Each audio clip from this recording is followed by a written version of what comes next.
আমি চিটাগাংয়ের মানুষ হচ্ছে, আমি আগ্রাবাদ স্কুলে পড়াশোনা করেছি। তো বাবা যেহেতু আপনার গভর্নমেন্ট জব করতো, তো ওইখান থেকে যখন আপনার রিটায়ার করলো আমরা ঢাকা ব্যাক করি। ব্যাক করার পর এখানে ভাইয়া বিজনেস আরম্ভ করে, ভাইয়ার সাথে আমার বাবাও ভাইয়ার সাথে বিজনেস দেখাশোনা করে বিয়ে করলো। ভাইয়ার 4টা বাচ্চা। যখন আমি ঢাকাতে আসি দেখা গেছে যে ওই যেটা হয় আর কি, ঢাকাতে কেন আসলেন? বাবা রিটায়ার করার পরে ভাইয়া ঢাকা বিজনেস করবে, তো আমরা ডেমরাতে ভাইয়া বিজনেস আরম্ভ করে। বিজনেসে সে অল্প সময় খুব ভালো একটা অবস্থানে চলে যায়। তো যেটা হয় কি যে মেয়েরা একটু ফর্সা হলে যেটা হয় সব ছেলেদের চোখ পড়ে। তো এরকম হওয়াতে বাবা করলো কি আমাকে, আমার রেজাল্টও ভালো আসছে আর আমাদের এখানে ভালো ইউনিভার্সিটি বা কলেজও ছিল না, ভাই বাবা আমাকে লালমাটিয়ায় নিয়ে আসলো, হোস্টেলে ভর্তি হলাম। হওয়ার পরে এখানে পড়াশোনা করতে লাগলাম। লাগার পরে বাবা প্রায় দিনে চলে আসতো কোচিং এ, আর এখানে সামনে দাঁড়ায় থাকতো। তো কোচিং এ দেখা গেছে যে ছেলেরা মেয়েরা একসাথে বের হয়। তখনকার দিনে হয়তো কি ছেলে মেয়ে একটা কেউ কারোর সাথে কথা বলা মানে অনেক বড় ব্যাপার। আর আমার ফ্যামিলিতে আমার বাবা ছিল কি, আমি একটা আমার বাসার পাশ দিয়ে যদি কোনো ছেলে যেত, বাবা দেখতো যে আমি ভিতরে এসে মানে কোন দিকে আছি। হ্যাঁ, আর কোনো ছেলে যদি আমার দিকে তাকাতো তাহলে বাবা মানে ইট ছুঁড়ে মারবে, এরকম অনেক কাহিনী করতো। তারপর বাবা আমাকে প্রেশার দেওয়া আরম্ভ করলো কি তোমার কি এই ছেলের সাথে 2-1 কথা বলতে দেখেছে। ওর ছিল ওর আমার ফ্রেন্ডের সাথে রিলেশন। তা আমি তাকে অনেক বুঝানোর পর তারপর সে বুঝলো না। হোস্টেলের যে মালিক তাকে বললো, মালিকের বলার পরে মালিক আমাকে প্রেশার দেওয়া আরম্ভ করলো, তোমার সাথে ছেলের রিলেশন এসে তুমি থাকতে পারবে না। পরে আস্তে আস্তে আমি না আপসেট হয়ে গেলাম, বাসায় আমি চলে আসলাম। ছেলেটাকে আপনি আগে থেকে চিনতেন? ওর সাথে তো আমার যে, হ্যাঁ একসাথে আমরা কোচিং করতাম, ও ইয়াতে স্যারের কাছে। ও একই ক্লাসে পড়তো? হ্যাঁ। ওকে, কি নাম ছিল? আমি লালমাটিয়া কলেজে পড়তাম আর ও ছিল মানে ওই ইয়াতে কেন্দ্রীয় কলেজে পড়তো। ওকে, কি নাম ছিল ওর? আরিফ ছিল। আরিফ, ওকে। আমরা যে স্যারের কাছে কেমিস্ট্রি পড়তাম সেই স্যারের সাথে ওই আমার সেই ফ্রেন্ডটার নাম ছিল বুলু, ওর একটা অ্যাফেয়ার হয়েছে। আবার তারপর দেখলাম, পরে শুনলাম যে ওরা বিয়ে করে ভাইয়া পিএইচডি করতে আমেরিকায় চলে গেছে, ওর সাথে আমার ফ্রেন্ডও চলে গেছে। আমি একটু ক্লিয়ার হই, স্যারকে বিয়ে করেছে আপনার ফ্রেন্ড? জি। আপনার স্যারের বয়স আপনাদের চেয়ে বেশি ছিল না? অনেক বেশি ছিল। আর আপনার ফ্রেন্ডের নাম কি ছিল? বুলু ছিল। ও আচ্ছা, ওনাকে বিয়ে করে চলে গেছে। আচ্ছা, হ্যাঁ। তো সেখানে আরিফের ভূমিকা কি? আরিফের কোনো ভূমিকা নাই। তো তখন হয়েছে ও একা হয়ে গেছে। ও হ্যাঁ একসাথে পড়তো। আরিফ ওই মেয়েটাকে লাভ করতো? ওকে, নাও আই এম ক্লিয়ার। ও একা হয়ে গেছে। তো তখন আমার বাবা যখন প্রেশার দেওয়া আরম্ভ করলো, তখন আমি জিদের মাথায় বললাম যে হ্যাঁ ঠিক আছে, ওর সাথে আমার রিলেশন। আরিফের সঙ্গে? হ্যাঁ, আমার রিলেশন। আপনার সফট কর্নার ছিল আরিফের প্রতি যে ঘটনা ঘটার পরে? কোনো সফট কর্নার ছিল না। যখন প্রেশার দেওয়া আরম্ভ করলো তখন আস্তে আস্তে আমি আমার মনে হচ্ছে হ্যাঁ তাহলে ওকে মনে হয় পছন্দ করা আরম্ভ করলাম। হ্যাঁ, ওকে আমি যখন জানালাম যে ভাইয়া এরকম করতেছে, তো বাবা আপনি কিছু বলেন, বুঝান। তো আস্তে আস্তে দেখা গেছে কি যে দুজনে ভালো লাগা আরম্ভ হয়ে গেছে। তারপর বাসার মধ্যে ভাইয়া স্কুলে না কলেজে, এখন কোথায় পড়তেন? কলেজে? তখন মাত্র আমি কলেজে উঠেছি। তো ভাইয়া আমাকে ডাক দিয়ে একটা চট দিল, বললো কি তুই সারা জীবন কখনো একটা চকলেটের জন্য আবদার করিস নাই। হ্যাঁ, তো আজকে তুই এমন একটা ছেলেকে নিয়ে আছিস যেটা আমার পক্ষে বেছে নেওয়া সম্ভব না, কারণ ওরা ছিল ক্যালকেশিয়ান, আমরা ছিলাম চাঁদপুর। ক্যালকেশিয়ান বলতে? ওরা ইন্ডিয়ান ছিল, পাকিস্তানের ইন্ডিয়ান। তো এখন এরপর আমার ভাইয়া গেল ওর ফ্যামিলিতে, তারপর আমার চাচারা গেল। যাওয়ার পরে একই বয়সের আপনারা? হ্যাঁ। তো কিভাবে সম্ভব এখানে? চাচারা গেল, যাওয়ার পরে অনেক কিছু হওয়ার পরে আমি সেগুলো জানি, আমি হয়তো ঝগড়াঝাটি হচ্ছে, এগুলো আমাকে আর কিছু জানাই নাই। বাসায় আসার পরে আমাকে আবার ভাইয়া বললো তুমি আবার ডিসিশন নাও, তুমি কে ছেলেকে বিয়ে করতে রাজি? না হলে অনেক ছেলে আছে। না, আমি বলছি না ঠিক আছে আমি ওকে বিয়ে করবো। ইন দ্য মিনটাইম আপনার সঙ্গে আরিফের কি কথাবার্তা হচ্ছে? কোনো কথা না। হ্যাঁ, তারপরে যখন আমার বাবা গেল, আমার চাচা ভয়ানক মানে ভয় পেতাম, চাচাকে কখনো এরকম দেখি নাই।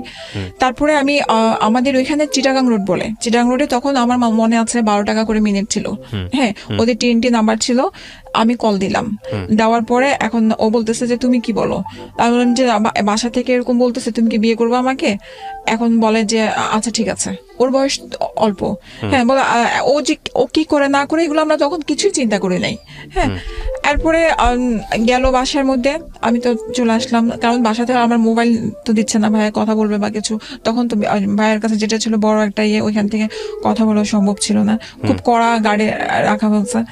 এরপরে আমার চাচা আসলো, আমার চাচা এসে ওদের বাসা থেকে আসলো, আসার পরে বললো যে যেটা দেখলাম যে ক্যালকেশনের সাথে আমাদের কখনো মিলবে না, আর ওই ছেলেকে ওরা রুমের মধ্যে আটকে রেখেছে, রুম থেকে এসে আমার সামনে কথা বলার সুযোগ নাই। হ্যাঁ, তাহলে তুমি কিভাবে ওকে তুমি বিয়ে করবা? তারপরে না আমি অনর আমার কাছে মনে হচ্ছিল যে ওই আমার জগৎ। কেন মনে হচ্ছিল এরকম? কারণ আমি ছেলে বলতে ফার্স্ট লাইফে এই ছেলেকে দেখেছি, আমি অন্য কোনো ছেলের সাথে কখনো মিশতে পারি নাই বা কিছু। আমার কাছে মনে হচ্ছে যে আমার বাবা এত প্রেশারে রাখতো যে সব ছেলেকে নিয়ে সন্দেহ করায়, ওর সাথে রিলেশন হচ্ছে নাকি, হ্যাঁ, তো কেউ তাকাতে পারতো না। আমার কাছে মনে হচ্ছে বিয়ে হয়ে গেলে আমার ঝামেলা শেষ, আমি ওই বাসায় চলে যেতে পারলে আমাকে আর সন্দেহটা করবে না। তো যখন বলার পরে বলতেছে আবার চিন্তা করো। আমি বললাম যে কাকা আর চিন্তার কিছু নাই, আপনি ইয়ে করেন। তারপরে তো বাসায় প্রচুর ঝগড়াঝাটির গন্ডগোল হলো। আবার গেল, যাওয়ার পরে ওদের বাসা থেকে আসলো, আসার পরে ওর বাবা মা আসলো, ওর বোন আসলো, ওনারা আমাকে খুব সুন্দরভাবেই গ্রহণ করলো। আমার জন্য কাপড় চোপড় নিয়ে আসছিল, খুব ভালোভাবে ইয়ে হচ্ছে। তারপর একটা ডেট ফিক্সড হলো, হওয়ার পর ভাইয়া অনেক ধুমধাম করে, মানে একমাত্র বোন তো, সে খুব আদর করে ওর ধুমধাম করে বিয়ে দিল। কত সালে? 2001 সেপ্টেম্বরের 29 তারিখ। তখন আপনি কলেজে পড়েন, সেও কলেজে পড়ে, ফার্স্ট ইয়ার? হ্যাঁ। ওকে। তারপরে বিয়ে কিন্তু আপনারা তো খুবই বুঝমান গার্ডিয়ান ছিলেন, ওই পক্ষও ছিল এই পক্ষও ছিল। ঠিক আছে, যদি মেয়েটা ছেলেকে পছন্দ করে, ঠিক আছে, একসময় বিয়ে করবে, ম্যাচিউর হলে বিয়ে করবে, লেখাপড়া করতে থাকুক, তখনই কেন বিয়ে দিতে হবে? আপনি তো বাসা থেকে বের হয়ে যান নাই, ও তো আপনার জন্য পাগল হয়নি, কারণ ও পাগল ছিল যার জন্য তাকে সে তো অন্য কাউকে বিয়ে করে দেশের বাইরে চলে গেছে। ওদের ফ্যামিলি থেকে চিন্তা ছিল কি যে আমরা যদি করে রাখি, হ্যাঁ, তাহলে আক্ট করা কিন্তু আরো 2 বছর আগে রেখে দিয়েছিল, কিন্তু নেয় নাই করে। আরো 2 বছর আগে রেখেছে। আপনার ইন্টার ফার্স্ট ইয়ারে থাকা অবস্থায় বিয়ে করলেন, তারও 2 বছর আগে আক্ট করে রেখেছে। হ্যাঁ। আপনার 2001 যখন আপনার আক্ট করেছে, নেয় নাই, মানে আসা যাওয়া করতে দেয় না, আমার সাথে কোনো যোগাযোগ করতে দেয় না। ওনার ধারণা ও চুরি করে আসতো। আপনার আক্ট হয়েছে 2001-এ, তার আগে কোনো যোগাযোগ ছিল না? 2001-এ আক্ট হওয়ার পরে 2 বছর কোনো যোগাযোগ করতে দেয় না। হয়তো কি ও আসতো চুরি করে, আপনার ধরেন সোমবার বৃহস্পতিবার এরকম চুরি করে আসতো। তো আসলে ওই হঠাৎ করে একটু কথাবার্তা বলতো, ড্রয়িং রুমে বসে থাকতাম, তো এরকম হতো। তো একবার এর মধ্যে একবার হচ্ছে কি একদিন ও রাত্রিবেলা, আপনাদের স্কুলে গেলে তো কলেজে গেলে তো দেখা হতো। আমার তো কলেজ সবকিছু বন্ধ করে দিয়েছিল। কেন? বিয়ে তো হয়ে গেছে, আপনার কলেজ যাওয়া বন্ধ করে দিল কেন? তারপরে বন্ধ করে দিয়েছিল, বলছিল যে আমার ভাইয়া জিত ছিল যে ওকে আমি প্রাইভেটে পরীক্ষা দেওয়াবো, আমি ওকে আর হোস্টেলে বা লালমাটিয়াতে যেখানে এত বড় ঘটনা ঘটে গেছে আমি ওকে আর এভাবে পড়া। কি আশ্চর্য, ধুমধাম করে বিয়ে দিয়ে দিল ছেলের সঙ্গে, তারপরে আবার ঘরের মধ্যে আটকে রেখে প্রাইভেটে পড়াবে। আমি কনফিউজ। হ্যাঁ, কলেজে আমাকে আর ওইখানে পড়াবে না, আমার ভাইয়ার জিত ছিল না, ওই কলেজে আর পড়াবো না, তুমি প্রাইভেটে পরীক্ষা দাও। হ্যাঁ, তো এখন ওইখানে আমি ওই এত কিছু আর আমি তখন জিজ্ঞেস করি না, ঠিক আছে প্রাইভেটে। আমি প্রাইভেটের পরীক্ষা দিয়ে নিয়ে আমি দিয়েছি ওপেন ইউনিভার্সিটি থেকে দিয়েছিলাম আপনার HSC। তারপরে তো ওদের বাসায় আমি যখন গেলাম তখন আমি প্রেগনেন্ট ছিলাম। হ্যাঁ, ও যখন আক্ট করে রেখেছে, লাস্টের দিকে দেখা গেছে যে আমার কনসিভ করে ফেলে, তখন বাসা থেকে। বিয়ের কয় বছর পরে? 2 বছর। হ্যাঁ, এই বাসায় থাকা অবস্থায়, আপনার বাসায় থাকা অবস্থায়, আমার বাসায় থাকা অবস্থায় চুরি করে আসতো এইটা নিয়ে। হ্যাঁ, তো একবার আসছিল, ওর বাবা রাতের বেলা থেকে ছিল, ওর বাবা সকালবেলা গাড়ি দিয়ে নিয়ে আসছে, এসে মানে জোর করে নিয়ে চলে গেছে। এরপরে এই চুরি দেখা অবস্থায় দেখা গেছে যে আমাকে তখনই আমার ভাবি বলতো যে ওর নিশ্চয়ই কোনো সমস্যা আছে, না হলে ও তোমার সাথে কোনো ধরনের কিছুতে ইনভলভ কেন হচ্ছে না। তো এরকম করতে করতে ভাবি এক ধরনের প্রেশার দিল, পরে আমিও দিলাম, দেওয়ার পরে তো আপনার তারপর আমি কনসিভ করার পরে ওর ফ্যামিলি থেকে পরে উঠায় নিয়ে যায়। হ্যাঁ, উঠানোর পরে কত সালে উঠিয়ে নিল? আপনার যে 3-এর দিকে উঠায় নিয়ে যায়। 2001-এ বিয়ে, 2003-এ উঠে নিল। 3 উঠে নিয়ে যায়। তো ভালো মতো ওখানে আমি যাই, যাওয়ার পরে ভাইয়া রাতে বেলাতে আমাকে মানে দেখতে যাওয়ার পরে ভাইয়ের কাছে কেন যেন মনে হচ্ছে যে আমি আমার বোনকে যে জায়গাটা দিয়েছি এত ভালো মতো অবস্থান করে, কিন্তু জায়গাটা মানে পুরানো একটা চাদর, একটা নতুন বউ হিসেবে একটা মানে প্রেগনেন্ট অবস্থায় গেছে, ওদের তো খুশি হওয়ার কথা, পুরানো একটা চাদর বিছানো সারা মানে ওরকম ভাবে বসে আছে। ভাই আমাকে শুধু একটা কথা বললো যে তুমি কখনো ওর কাছ থেকে কোনো টাকা পয়সা চাইবে না, যা লাগে তুমি আমার কাছ থেকে বলো। ও লেখাপড়া তখন বন্ধ, ও কিছু করে নাই, ও হচ্ছে একটু স্ট্রিংফুল টাইপের হয়ে গেছে। ও আগে থেকেই মানে রাজনীতি প্লাস আপনার ওই অ্যাডিক্টেড ছিল। তো প্রথম থেকে জেনে আপনি তাকে বিয়ে করছেন? ও এমনকি আর্মস নিয়ে যখন ঘুরতো আমি নিজেও দেখেছি যে আপনি জেনে শুনে বিয়ে করেছেন। আমি বলছি যে বিয়ে করলে হয়তো ভালো হবে। আপনি জেনে শুনে বিয়ে করেছেন? আমি জেনে শুনে করেছি। আমি এখনো বলি যে আমি হাঁটতেছি, আমি ইয়া থেকে টিচারের বাসা থেকে বের হচ্ছে, ওর সাথে আর্মস পুলিশ আসছে, ও বলতেছে আমার সাথে যদি ধরে, আমি আমার ব্যাগে নিয়ে নিয়েছি। আমি ভেবেছিলাম যে এই ছেলেটাকে যদি আমার ফ্রেন্ড হিসেবে যদি ওকে আমি বিয়ে করে একটা ভালো ইয়াতে আনতে পারি, ও যদি ভালো হয়ে যায় তাহলে সেটা আমার জন্য অনেক ভালো। ড্রাগ অ্যাডিক্ট ছিল আপনি যেটা বলছেন, এবং তখন হ্যাঁ এটা ওর ফ্যামিলি তো জানতো। তো দেখা গেছে যে আমার তখন তো বাবু ছোট, আর আমি হ্যাঁ আমার ফ্যামিলিও জানতো। আমি আমার ফ্যামিলিতে আমি কখনো কমপ্লেন করি নাই। আপনার ফ্যামিলি জানতো ছেলেটা ড্রাগ নেয়? না, আমার ফ্যামিলিতে আমি কখনো ফ্ল্যাশ করিনি। আপনার ফ্যামিলি জানতো যে তার সঙ্গে আর্মস থাকে? না, আমি কিন্তু আমার ভাইয়া এটা ডাউট করতে পারতো যে ও অ্যাডিক্টেড, কারণ ও বুঝতো, কারণ একটা ছেলে কিছু করতেছে না, ঘরে বসে থাকছে সারাক্ষণ। ওনার বাবা ছিল প্ল্যানিং ম্যানেজার। বুঝতে পারছি, বাংলাদেশের one of the most popular shoe ব্র্যান্ডের কথা আপনি বলছেন, সেটার কোম্পানি ম্যানেজার ছিল, মানে মোটামুটি পয়সা ভালো ছিল, নাম করা সে, বাংলাদেশে সবাই তাকে চেনে। তারপর তো বাবু হলো, বাবু আমার ফ্যামিলি থেকে যেটা হয় যে বাচ্চা প্রথমে হলে ভাই নিয়ে যায়, তারপরে ভালোই চলছিল। হয় কি যে আমি এমন ভাবে মেনে নিয়েছিলাম যে ওই যে ও অ্যাডিক্টেড ছিল, দেখা যাচ্ছে রাস্তায় আমি কৃষি মার্কেটে থেকে এসে ওকে ধরে নিয়ে যেতাম যে আসো বাসায় আসো। হ্যাঁ, তো আমার শাশুড়ি তখন দেখা যেত বকাবকি করতো যে কেন তুমি নিয়ে আসতেছো। তো হয় কি যে আমার হাজবেন্ড, আমি এখন সারা 2টা-3টা পর্যন্ত ঘরের মধ্যে নাই, তা কেন আনবো না। তো ও আবার তখন করতে কি যে আপনার মোহাম্মদপুরে যে লেগুনাগুলো চলতো, লেগুনাতে সে 2টা লেগুনা ছিল, তো তাদের কথা ছিল যে ও তো লেগুনা ওইদিকে চালায়, ওর হিসাব নিতে হয়, রাস্তায় থাকে। কিন্তু আমি তো জানি ও কি করে। হ্যাঁ, তো আমি বললেও তারা এটা বিশ্বাস করতো না। হ্যাঁ, তুমি মিথ্যা কথা বলতেছো, তুমি বানায় বলতেছো। তো ঠিক আছে, আমার তখন হচ্ছে কি যে আমার ওনাদেরকে কথা বললে ওটা বিশ্বাস করানো হতো না, মারামারি তখন হয়ে যেত মারামারি। আমার ছেলেটা যখন অসুস্থ, তো প্রচন্ড শ্বাসকষ্ট, আমি ওকে পরে নিয়ে আসার পরে তারপরে জিদ করে ওর করে কি আমার তখন 4টা 4:30 বাজে, আমার কাজের মেয়েটা ঘর মুছতেছিল। তো করলো কি, ঘরের যে বালতিটাকে লাথি মারলো, মারার পরে পুরা ময়লা পানিগুলো এই জলের মধ্যে গায়ে পড়ে গেল। কার? আমার ছেলেটার। বয়স কত তখন ওর? 18 মাস। 18 মাস। হ্যাঁ, তো তখন প্রচন্ড জ্বর আর শ্বাসকষ্ট, আমার মাথা তখন প্রচুর, মানে আমি প্রচুর খেপে গেছি যে তুমি কেন এটা করলা, তোমাকে আমি এখান থেকে ধরে নিয়ে আসছি দেখে এর জন্য। এখন কি অবস্থা পেয়েছেন ওখানে গিয়ে, শ্যামলীতে গিয়ে কি অবস্থা পেয়েছিলেন? আপনার মানে গাঁজা টানতেছে, গাঁজা টানতেছে, কয়েকজন মিলে গাঁজা টানতেছে, অন্য কিছু না। হ্যাঁ, টানতেছে। তো আমার ওই গাঁজা টানতেছে যে সেটা তখনও আমি এত ভালো মতো বুঝতাম না। আমার কষ্টটা ছিল কিভাবে যে শ্যামলীতে কোন জায়গায় আছে ও বলতো তো, আর আমি যে ঘুরতাম রিক্সা দিয়ে, আমি তো জানতাম কোন জায়গায় আছে। মানে আপনি মোটামুটি সমস্ত কিছু জানতেন? হ্যাঁ, আমি জানতাম। ওর ফ্রেন্ডদেরকে ফোন দিলে ইনভলভমেন্টটা কি পরিমাণ ছিল আপনারা বুঝতেই পারছেন। হ্যাঁ, তো আমি তো জানতাম, ওর ফ্রেন্ডদের সাথেও তো আমার সাথে ভালো কথাবার্তা হতো, একসাথে তো আমরা পড়াশোনা করছি, যে ভাইয়া ও কোথায় আছে, ও তো ওদিকে দেখলাম, এরকম বলতো।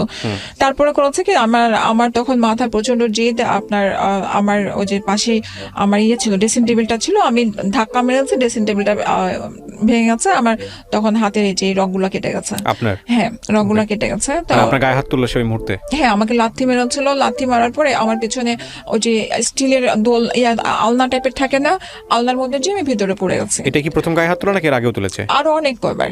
কিছু বললে, যদি ওর বাহিরে যাওয়া নিয়ে কিছু বলতাম, তাহলে ও এরকম করতো। তারপর পরে তখন আমি বলছি যে আমি আর থাকবো না। ওকে আপনি যে জোর করে এভাবে বিয়ে করলেন, ও কি আপনাকে ভালোবাসতো? বিয়ের আগে বলেছিল আমি তোমাকে ভালোবাসি? ওর কথা কি, ও আমাকে এইটা ব্লেম দেয় যে তুমি ফ্রেন্ডকে বিয়ে করেছো। আপনি তাকে এক অর্থে জোর করে বিয়ে করেছেন, ফ্রেন্ড হিসেবে বিয়ে করেছেন, এবং সে মেন্টালি মারাত্মক রকম ভাবে উইক ছিল। আমি যেটা বলছি সেটা আপনি উত্তর দিয়ে শুধু মুখের ইশারা করলে হবে না, আমার অডিয়েন্সকে বুঝতে হবে। মানে আমি যা বলছি সেটা হ্যাঁ অথবা না। উইক ছিল, সে আমাকে ভালোবেসে বিয়ে করেছে, কারণ সে নিজের বিয়ের গাড়িটা, আমি বলি বিয়ের গাড়িটা সে নিজে কাউকে ধরতে দেয় নাই, বিয়ের গাড়িটার ফুল দিয়ে সে সারাদিন নিজে সাজিয়েছে। এটা মিন করে না যে সে আপনাকে ভালোবাসে, এটা 0% মিন করে। এটা তার জীবনের স্বপ্ন ছিল, হয়তো সে নিজের বিয়ের গাড়ি নিজে সাজাবে, সে সাজিয়েছে। বুঝবো কিভাবে যে ভালোবাসে কিভাবে? আপনাকে সে ওয়ার্ড দিয়েছিল, একটু আপনি বলেছেন যে সে বলে নাই। না, সে কখনো এরকম বলে নাই, কিন্তু আপনি তাকে ভালোবাসতেন। বিয়ের পরে বলেছে। আপনি, হ্যাঁ সেটা বলেন, আপনি তাকে বলেছেন, বিয়ের আগে বলেছেন যে আপনি তাকে ভালোবাসেন। সে যদি আপনার কাছ থেকে সরে যেতে চাইতো, বিয়ের আগে আপনি তাকে যে কোনো ভাবে হোক ধরে রাখতে চাইতেন না? আচ্ছা, আমার ভিতরে এটা কখনো কাজ করবে না। আমার যে কেউ সরে যেতে চাইবে, আমি জোর করে ধরে রাখবো। আমি তাকে বলছি, এমন বলছি। গায়ে হাত তুললো শ্যামলীর এখান থেকে 3টা পয়েন্ট আমরা কিন্তু মাথায় নিয়ে নিয়েছি, এবং আপনারা খুব ভালো করে খেয়াল করবেন টিনেজ বয়সের এই যে ক্রেজিনেসটা, এটার শেষ পর্যন্ত রেজাল্ট কি দাঁড়ায়। এবং ডেফিনেটলি আপনি যেটা বললেন না, যে ওই যে একটা ছেলে ড্রাগ নিচ্ছে, একটু শৃঙ্খল টাইপের, এবং একটু এই পিস্তল নিজের কাছে রাখে, অন্য সবার চেয়ে আলাদা একটা পাওয়ার হোল্ড করে, এই ধরনের ছেলেদেরকে অনেক মেয়েরাই অনেক বেশি পছন্দ করে, অনেক মেয়ে পছন্দ করে। আপনি মাথা নাড়তেছেন, অনেকে বুঝবে না, কারণ করে তখন হচ্ছে কি গিটার নিয়ে হাঁটতো, চুলগুলো বড় বড় ছিল, ফ্রেন্ড ছিল।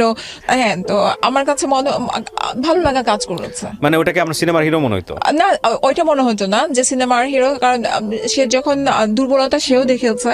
হ্যাঁ, সে ফ্রেন্ড হিসেবে সে আমার সাথে প্রত্যেকটা জিনিসে হাঁটছে। হ্যাঁ, তো যখন বিয়ে করেছে তখন তো ভাববো যে বিয়ের আগে আপনাদের কোনো ধরনের ইনভলভমেন্ট ছিল? তারপরে আমি তখন আমার ছেলেকে নিয়ে যৌথ পরিবারে থাকতেন ওই সময়টাতে আপনারা? হ্যাঁ, আমরা ছিল বাড়ির মধ্যে, এখনো শ্বশুর শাশুড়ি ছিল বাড়ির মধ্যে, কি করতেছিল ওই সময়টাতে তারা যখন আপনার গায়ে হাত আমার তুললো? শ্বশুর আপনার মাত্র অফিস থেকে মানে যখন আমার হাত কেটে গেছে তখন ঢুকেছে, আর শাশুড়ি যখন আমার হাত কাটার থেকে শুরু করে ও যখন ঘরে ঢুকেছে তখন আমার রুমের মধ্যেই, তখন মাকে আমি বললাম যে আপনার সামনে আমাকে এরকম ভাবে মারলো, আপনি কিছু বললেন না? বলে যে আমি কি ওকে ধরবো কিভাবে, আমার শক্তির সাথে কি আমার শাশুড়ি অসুস্থ ছিল, যেটা সত্যি কথা, উনি হার্টের পেশেন্ট ছিল, কিডনির পেশেন্ট ছিল। তো এরপর ও ইয়ে করলো, তো আমি বললাম যে আমি থাকবো না, আমি এরকম ভাবে আমি বাসায় চলে যাবো। এর আগে হতো কি, কোনো কারণে আমার শাশুড়ি যদি কিছু কমপ্লেন করতো, আমার শাশুড়ি আমার সাথে কখনো ঝগড়া করতো না, ওকে যদি কিছু বলতো তো আমাকে করতো কি, আমার বাসায় 1-2 মাসের জন্য রেখে আসতো, বল যাও বাসায় যাও, তাহলে আম্মা একটু ঠান্ডা হবে, দেখা যাবে যে টাকা পয়সার যেহেতু প্রবলেম, আমাদের তো তাদের কাছ থেকে টাকা নিয়ে আমাদেরকে বাচ্চার খরচটা নিতে হয়, কারণ এসে দেয় না, আর তো আমার বাবা যখন দিবে ওই বাবার থেকে নিতে হয়। বললাম কি থাকবো না, তো আমার শ্বশুর আমাকে খুব জোর করলো, কেন ভুল হয়েছে, ঠিক আছে আমি দেখতেছি। তো আমি তখন বলছি না আমি বাসায় যাব। হ্যাঁ, বলার পর তো উনি আমাকে তখন একটা চট দেয়, দেওয়ার পরে তো আমার তখন উনি চটটা, আমার শ্বশুর চটটা উনি ভালোর জন্যই দিয়েছেন, যেটা আমি ফিল করি যে একটা বাবা হিসেবে হয়তো মনে করেছে চট দিলে হয়তো আমি বুঝবো, কিন্তু তখন উনি আমাকে বলছে যে থাকো আমি দেখতেছি। তখন ও আমাকে রাগারাগি, ও বলতেছে যে যেতে দাও আব্বা ওকে, হ্যাঁ ওকে থাকার দরকার নেই, যেতে দাও, যাক দেখে কি করে ওর বাসার মধ্যে কদিন রাখে, এভাবে বললো।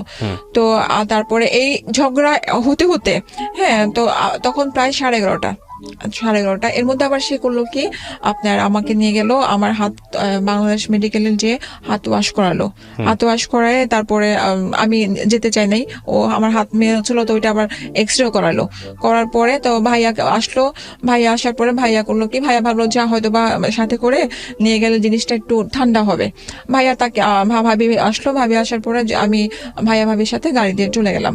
যাওয়ার পরে ওইখানে আমি 1-1.5 মাসের মতো ছিলাম। এই 1-1.5 মাস কি আপনি জানিয়েছেন আপনার পরিবারকে কি ঘটনা ঘটেছে, কেন ওই ছেলেটার ক্যারেক্টার কি অবস্থা? ওই অ্যাডিক্টেড যে এগুলো আমি কিছু বলি নাই, মারামারির ঘটনাটা বলেছি। মারামারির ঘটনা, তাহলে ওনারা কি জিজ্ঞেস করলো না কেন মা গায়ে হাত তুললো? ওই যে বাইরে ছিল, ফ্রেন্ডদের সাথে আড্ডা মারতে ছিল, তারপর বাবু অসুস্থ, আসে নাই, ডাক্তার দেখানো লাগবে, কিছু বলেছেন মিথ্যা মিলিয়ে। হ্যাঁ, আমি ক্যারেক্টার, আমি কখনো ওকে আমার বাবা মার চোখে খারাপ করি নাই, মানে এই নেশা আর আমি এগুলো বলি নাই। তো এরপরে ভাইয়া খুব খেপে গেছিল, ভাইয়া ওদিন মানে খুব যে এই রিলেশন আর রাখতে দিবে না। তারপরে যেটা হয় আর কি মেয়েদের ক্ষেত্রে, যে কয়েকদিন যাওয়ার পরে একটা দুর্বলতা চলে আসে, তারপর ভাইয়া করে নরম হয়ে যায়। তারপরে 2-3 মাস পরে ও আবার আসার পরে আবার নিয়ে যাওয়ার পরে এরকম ভাবে চলতে থাকে। চলার পরে এর মধ্যে আমার ছেলেটা যখন আমি কনসেপ্ট করি, আমার বাবা ভুলক্রমে আমাকে কৃমির ওষুধ খাওয়াই ফেলছিল ফার্স্ট বেবির ক্ষেত্রে। জি, তো ও কিছুটা অটিস্টিক ছিল, ও সব বুঝতো কিন্তু ও কথা বলতো না। ও 6 বছর বয়সে কথা বলছে। ও মানে ওকে করতো কি, আমি হাত ছেড়ে দিলে, এটার জন্য ওকে আমি কখনো ছাড়তে পারতাম না, ও মানে চলে যেত যে কোনো জায়গায়, ও বুঝতো না, এমনকি মাকে বাবাকে ও মানে কানে যে শুনতে পাবে সেটাও বুঝতো না, এরকম ছিল। এরপর পরে ওর এক কাজিন আসে, একটা আপু আসার পর আমাকে বুঝালো যে তুমি আরেকটা বেবি নাও, তোমরা ট্রাই করো, দেখো। তাহলে ডাক্তারও বললো যে ওর সঙ্গী যদি থাকে কথা বললে ও কথা বলবে।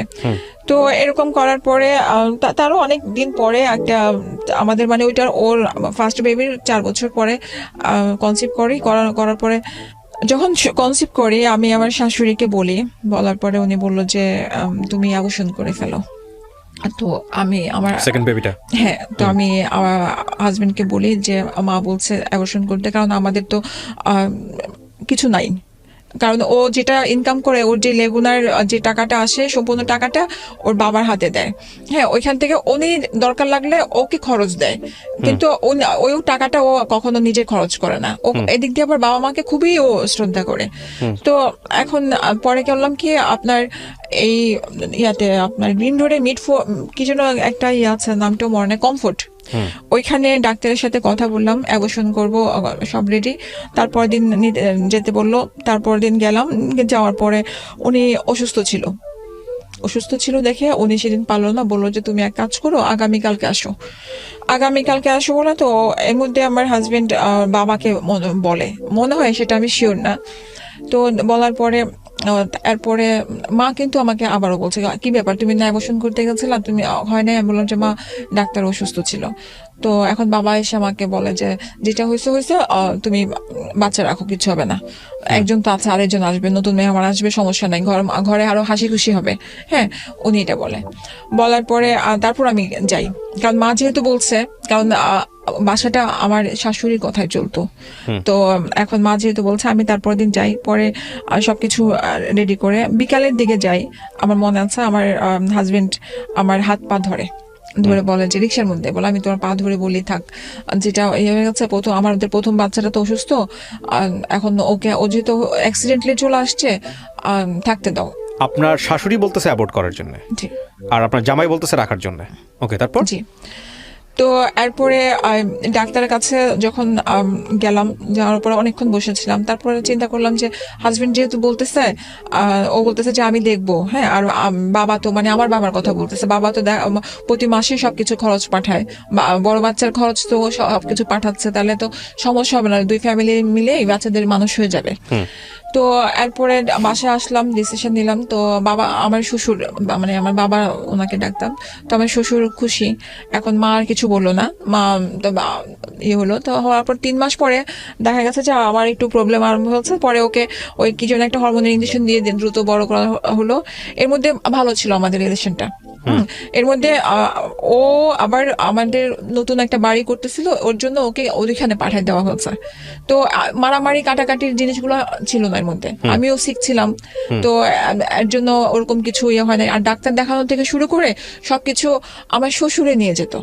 হ্যাঁ, এমনকি মানে আমার সেদিন আমার এক রিলেটিভকে বললাম যে হাসি লাগতো, যখন আমি হসপিটালে যেতাম, আমি লাইলা আরজুমান ডাক্তারকে ল্যাবে দেখাতাম, তো সিস্টাররা ভাবতো কি যে উনি হয়তো আমার হাজবেন্ড, কারণ আমার হাজবেন্ডকে কেউ দেখে না, এতদিন ধরে যে ডাক্তারের কাছে যাই সবসময় ওনাকেই দেখাচ্ছে। তো এরপরে মেয়ে হয়, আপনার ল্যাবে মেয়ে হওয়ার পরে আপনার দুই বেবির বয়সের ডিফারেন্স কত? এই তো 4 বছর। 4 বছর পরে বাচ্চাটা হলো। জি। তারপর এই 4 বছরের মধ্যে আপনার জামাই কিছু করেছে, জব জাতীয়? ওই যে আপনার লেগুনা যেটা ছিল, হ্যাঁ, ওই লেগুনাটা ওরা বিক্রি করে দেয়, বিক্রি করে, কারণ ওই যে ওরা পুরান ঢাকায় বাড়ি করবে, তো এখন ওর বাড়িতে সময় দিতে হবে। তোর বাবা বললো যে তাহলে তুমি এটা বিক্রি করো, তুমি ওইখানে বাড়ির কাছে দেখাশোনা করো। তো এর মধ্যে তো বেবি হলো, বাসা ওইখানে আপনার বাড়ির কাছে দেখাশোনা করে আরম্ভ করলো। তো মাঝখানে দেখা গেছে কি যে আমাদের মধ্যে খুব ডিস্টেন্স আরম্ভ হয়ে গেছে। ওকে আমি 2 মাস 3 মাসও দেখতে পাচ্ছি না। ও আসার পরে দেখা যায় যে মানে আধা ঘন্টা থাকে, ওর বাবার সাথে একটু হিসাব নিকাশ করে, তারপর চলে যায়। এখন আমার যে প্রবলেম গুলো দেখা যায় যে অনেক ধরনের অনেক কিছু লাগে, বাচ্চার লাগে বা কিছু, আমার বাবাকে আমি সবসময় বলতে পারি না, বা ওনাদেরকে আমাকে সবকিছু 2 টাকাও লাগলে ওনাকে মা আমাকে 2 টাকা লাগবে এরকম চাইতে হইতো, বা ছোটটা আমার মেয়েটাকে আমি মানে বাড়তি কিছু খাওয়াতে চাইলে বলতো যে না, এই বয়সে কেন বাড়তি দিবা। হ্যাঁ, মানে ওনাদের মতো আমার চলতে হতো। তো এখন পরে এই যে ডিস্টেন্সটা, আমার এটাও আমার জন্য খুব খারাপ লাগতো। একদিন প্রচন্ড জ্বর এই ছেলেটার, তো এখন পরে আমি ফোন দিয়েছে, এখন আমার শ্বশুর বলতেছে খবরদার তুমি ওকে কল দিয়ে ডাকবা না, জ্বর হচ্ছে, আমি ডাক্তার কাছে নিয়ে যাবো। কিন্তু হচ্ছে কি, মেয়ে তো আমরা হয় কি যে শ্বশুর শাশুড়ির যে মনে হয় যে হাজবেন্ডটা যদি কাছে থাকে তাহলে মানে ভালো, কিন্তু আমার শ্বশুর, আমার হাজবেন্ড কখনো বাচ্চাদেরকে কোলে টুলে নেয় নাই। আমার শ্বশুরেই সবসময় যে রাতে আসতো, মানে উনি ঘুম পাড়াতো, কোলে নিয়ে ঘুম পাড়াতো বা ইয়ে করা, উনি আমার বাচ্চাদেরকে খুবই আদর করতো, যেটা সত্যি কথা। এরপরে আমি ওর একটা ফ্রেন্ডের মাধ্যমে ওই ভাইয়াটা মোহাম্মদপুরে থাকে, মানে কল দিলাম ভাইয়াকে, বললাম ভাইয়া প্লিজ ওর একটু ফোন দিয়ে বলেন, আমার ছেলেটা মানে অনেক অসুস্থ, প্রচন্ড শ্বাসকষ্ট, আর 104-এর উপরে জ্বর। তো ও রাতে আসে, তখন 2:30 হবে, ও রাতে আসার পরে ও দেখার পরে তো এখন হসপিটালে নিবে এরকম ইয়ে। তো এমন সময় আমার মানে শ্বশুর যে সে খুব রাগারাগি করে আমার সাথে, যে তুমি কিভাবে কল দিলা। তো আমি বলি, আমি জেসান ভাইয়ের মাধ্যমে আমি কল দিয়েছি। হ্যাঁ, তো বলতেছে কেন, আমি তোমাকে নিষেধ করেছিলাম না। ওকে ওই সময়টাতে সাথে সাথে ব্যাক করায়, বলে যে তুমি এখানে যাও, ওদের জন্য আমি আছি, তোমার লাগবে না। আচ্ছা। হ্যাঁ, তারপরে এর মধ্যে 2-3 বছরের মধ্যে আমার মেয়ে তখন 2.5 বছর হয়, এর মধ্যে ওই এরকম ভাবেই চলতে থাকে। আমি আমার পড়াশোনাটা আমি আস্তে আস্তে করতে থাকি, ওপেন ইউনিভার্সিটি থেকে আমি আস্তে আস্তে গ্রাজুয়েশনটাও পড়তে থাকি কেন্দ্রীয় কলেজে। হ্যাঁ, তো ওনাদের একটা জিদ ছিল যে ওনার ছেলে কিছু পড়াশোনা করে নাই, আমি পড়াশোনাটা আগায় যাচ্ছি।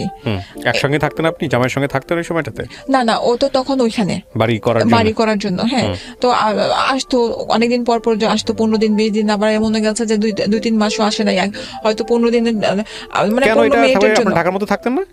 হ্যাঁ, তো সকালবেলা গিয়ে তো দেখে চলে রাতের বেলা চলে আসা যায়। ওর কথা ছিল যে ওই যে ইট বালি সিমেন্টের হিসাব এগুলো নিতে হবে, চুরি হয় এগুলো, ওরা ওইখানে না থাকলে বুঝবে না। ওদের জয়েন্ট ফ্যামিলি ছিল, তো একসাথে চাচা ফুপু সবাই একই সিরিয়ালে সবার বাড়ি, তো সব বাড়িগুলো একসাথে তৈরি করা হয়েছে। তো এইটার জন্য ও আলাদা কোথাও থাকে না, ও চাচার বাসায় বা বোনের বাসায় এরকম ভাবেই ছিল। তো এইভাবে সময়গুলো গেছে। যাওয়ার পরে তো মেয়ে তখন আমরা এখান থেকে মোহাম্মদপুর থেকে আমরা গ্যান্ডারিয়া শিফট হই। গ্যান্ডারিয়া শিফট হওয়ার পরে ও তখন পুরা কাজকর্ম কিছু করে না। এর মধ্যে ওর এক বোনের হাজবেন্ডের সাথে একটা কাজ আরম্ভ করে। ওর বোনের হাজবেন্ড ইটালিতে মানুষ পাঠায়। হ্যাঁ, তো ওই ভাইয়ের সাথে কিছুদিন ও কাজ করে আজি সুপার মার্কেটে। তো তারপরে ভাইয়াটা এক সময় কিছুদিন কাজ করার পরে পুলিশের কাছে ধরা খায়। তো ওই যে মানুষের টাকাগুলো নিয়ে উনি আর মানুষকে পাঠাতে পারে না। কি হয় উনি সম্পর্কে? আপনার মানে হচ্ছে যে বড় চাচার মেয়ের জামাই আরিফের। হ্যাঁ, মানে আমার আপনার কি আমার হ্যাঁ। তো পরে কি করে ওই জবটাও যায়। যাওয়ার পরে ওর মামাতো ভাই যে বনানীতে জব নেয় এখানে, তারপরেও জব নেয় ওখানে। নেওয়ার পরে জবটা ভালো চলে। আমাদের আস্তে আস্তে মনে হচ্ছে যে সুখের দিন ফিরে আসছে। এমন সময় আমার ননদেরও বিয়ে ঠিক হলো, বাচ্চাগুলো আস্তে আস্তে বড় যাচ্ছে। তো আমার ছেলেটাও কথা বলা আরম্ভ করলো। তো আমরা তখন ওই টাইমটাতে খুবই হ্যাপি ছিলাম। তো যে ইনকামটা যেটা করতো সম্পূর্ণ টাকা এসে ধরেন আমার হাতে দিয়ে দিত। ইনকাম বলতে ও যে জবটা করতো, মাসে যে স্যালারিটা পেত। কিসের স্যালারি পেত? ও ছিল ওইখানে ওর ভাইয়ের সাথে ওইখানে ইয়েতে ছিল, কোথাও জয়েন করেছিল। হ্যাঁ, ওইখানে ও যেটা করতো মানে ও হচ্ছে যে ওইখানে যারা আছে তাদেরও উপরে লেভেলের সব ধরনের কাজ করতো, ভাইয়ের সব ধরনের কাজ। আপনার পরিচিত কারোর মাধ্যমে এসে জবে ঢুকেছে? হ্যাঁ, ওর ফুফাতো ভাই। ওকে, বুঝতে পেরেছি আমরা। হ্যাঁ, তারপরে কি হয়েছে? ফুফাতো ভাই। তো এখন তো দেখা যাচ্ছে ভালো এই সময়, ওই সময়ের মধ্যে আমি জানলাম না ওরা দুই ভাই ওইখানে জব করে। হ্যাঁ, ওই যে বোনের হাজবেন্ডের সাথে ও কাজ করতো না, ওর একটা ভাই ছিল, ওই ভাইটাও ওর সাথে ওইখানে জব করতো বনানীতে। তো দুই ভাই একসাথে যেত, দুজনকে বাইক দিয়েছে, ওরা একসাথেই যেত। যাওয়ার পরে হঠাৎ করে একদিন শুনি ওই ভাইয়ের ওয়াইফের কাছ থেকে যে আরিফ অফিসের এক মেয়েকে নিয়ে, যে ও শনিবার দিন বাইক না নিয়ে ও কার নিয়ে বের হতো, ওই কার নিয়ে ও ওই মেয়েকে নিয়ে ঘুরতো, ঘুরে বাসায় ড্রপ করে আসতো। দেখে ফেলছে। আর ওই সময়ের মধ্যে ওদের আরো দুই বোন ছিল, ওরা ওইখানে ওরা হিসাব নিতে গেছে। ও গিয়ে চকাচকি হয়ে গেছে, হ্যাঁ, ধরা পড়ে গেছে। তো ভাইয়া মনে করেছে যে এটা হয়তো ভাবি আমাকে বলবে না, আর ভাবি আমাকে মানে ওরা ভাবি আর আমি আবার ক্লাসমেট ছিলাম। একদিন দেখেছে? হ্যাঁ, ক্লাসমেট ছিলাম। একদিন দেখে এসে আপনাকে এটা বলেছে। তো আমি যেটা ছিল আমাদেরই গাড়ি, আপনাদের পারিবারিক গাড়ি, মানে আপনার শ্বশুরের গাড়ি? আমার শ্বশুরের, আমার শাশুড়ির ইয়াতে ছিল। তো পরে আমি ওকে জিজ্ঞেস করেছি রাত্রেবেলা আসার পরে, আমি বললাম যে কে?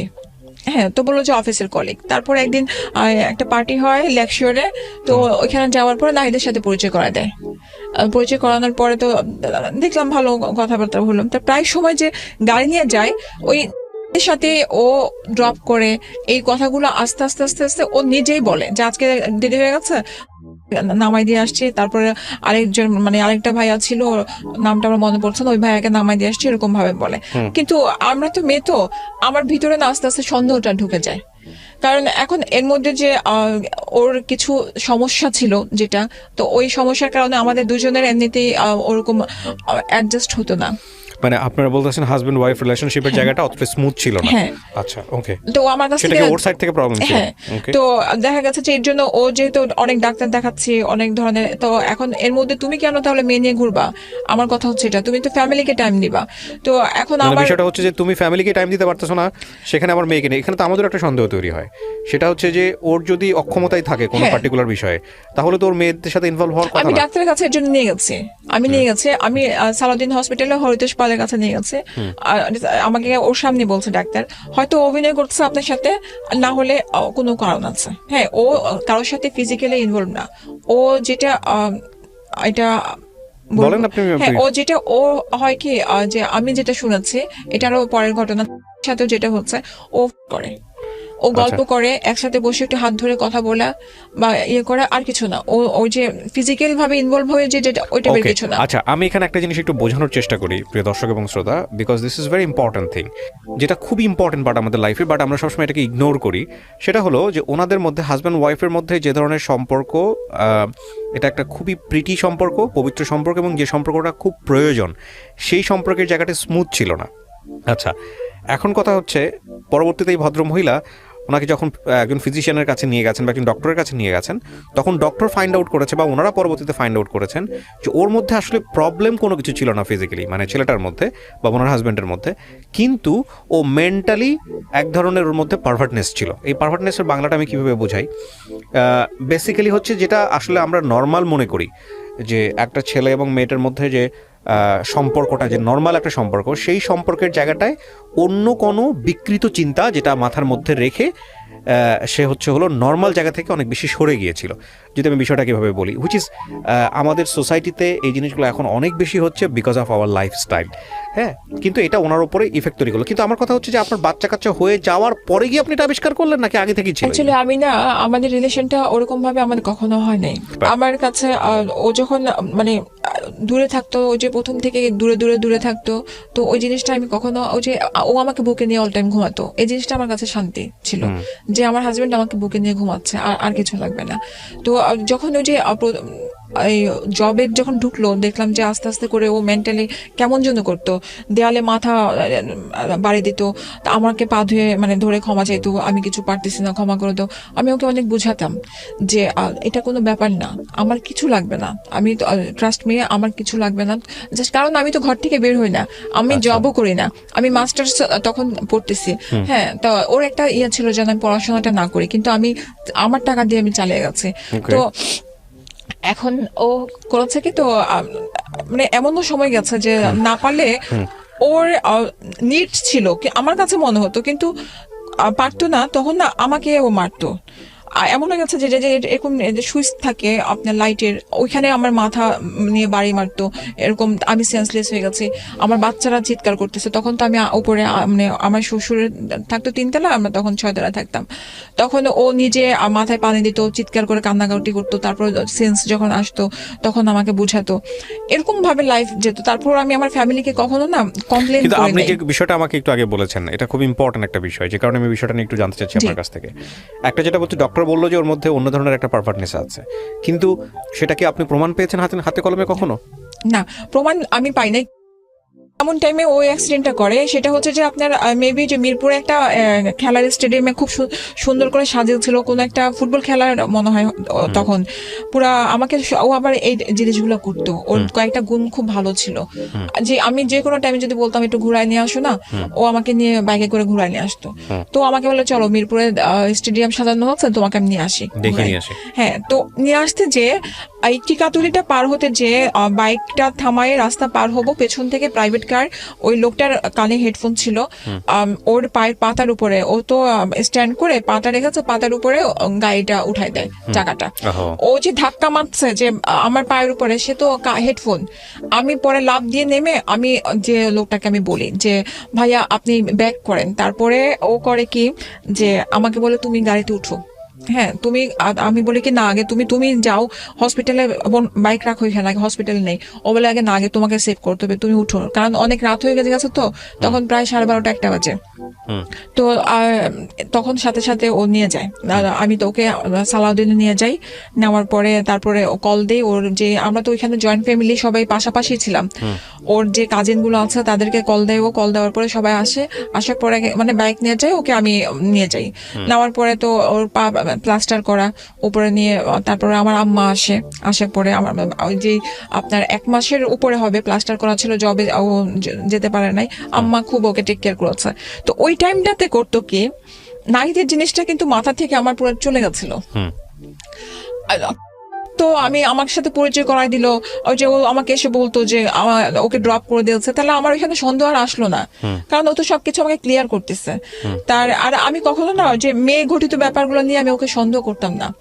তো এখন হচ্ছে কি যে ওর একটা ফ্রেন্ড ছিল, ফ্রেন্ড না মানে ওই অফিসে কাজ করতো, ওর জুনিয়র ছিল, নাম ফোন দিলে মোবাইল থেকে মানে ওকে ফোন দিয়ে কথা বলাতো। ভাই আমার পয়েন্টটা বুঝতে পারছেন? আমি বুঝতে পারিনি। মানে কি যে ধরেন আমি ডিরেক্ট তো কল দিতে পারছি না, কল দিলে হয়তো বা ধরা খাবে বা কথা আমি সন্দেহ করব, এর জন্য আরেকটা ওই অফিসের আরেকটা কলিগকে দিয়ে ফোন দেওয়ায় কথা বলতো। হ্যাঁ, তো তো এরকম 1 মাসের মধ্যে প্রায় দিনে এরকম কথা বলতেছে, আমি পাশের রুম থেকে টুকটাক এরকম শুনতে পারতেছি। একদিন আমি ডিরেক্ট ধরে ফেলছি, ফোনটা নিয়ে আমি শুনতেছি একটু অন্য টাইপের কথা বলতেছে। বলার পরে এরপরে আপনি যখন ফোনটা নিলেন তখন কি দাঁড়াইলো বাসায়? বাসা ও তো প্লাস্টার।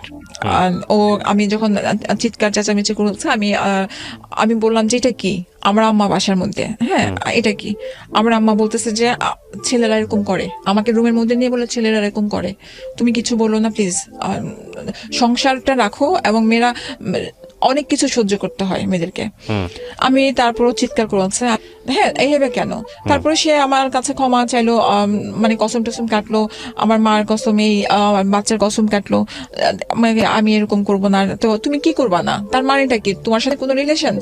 তো বলেন না।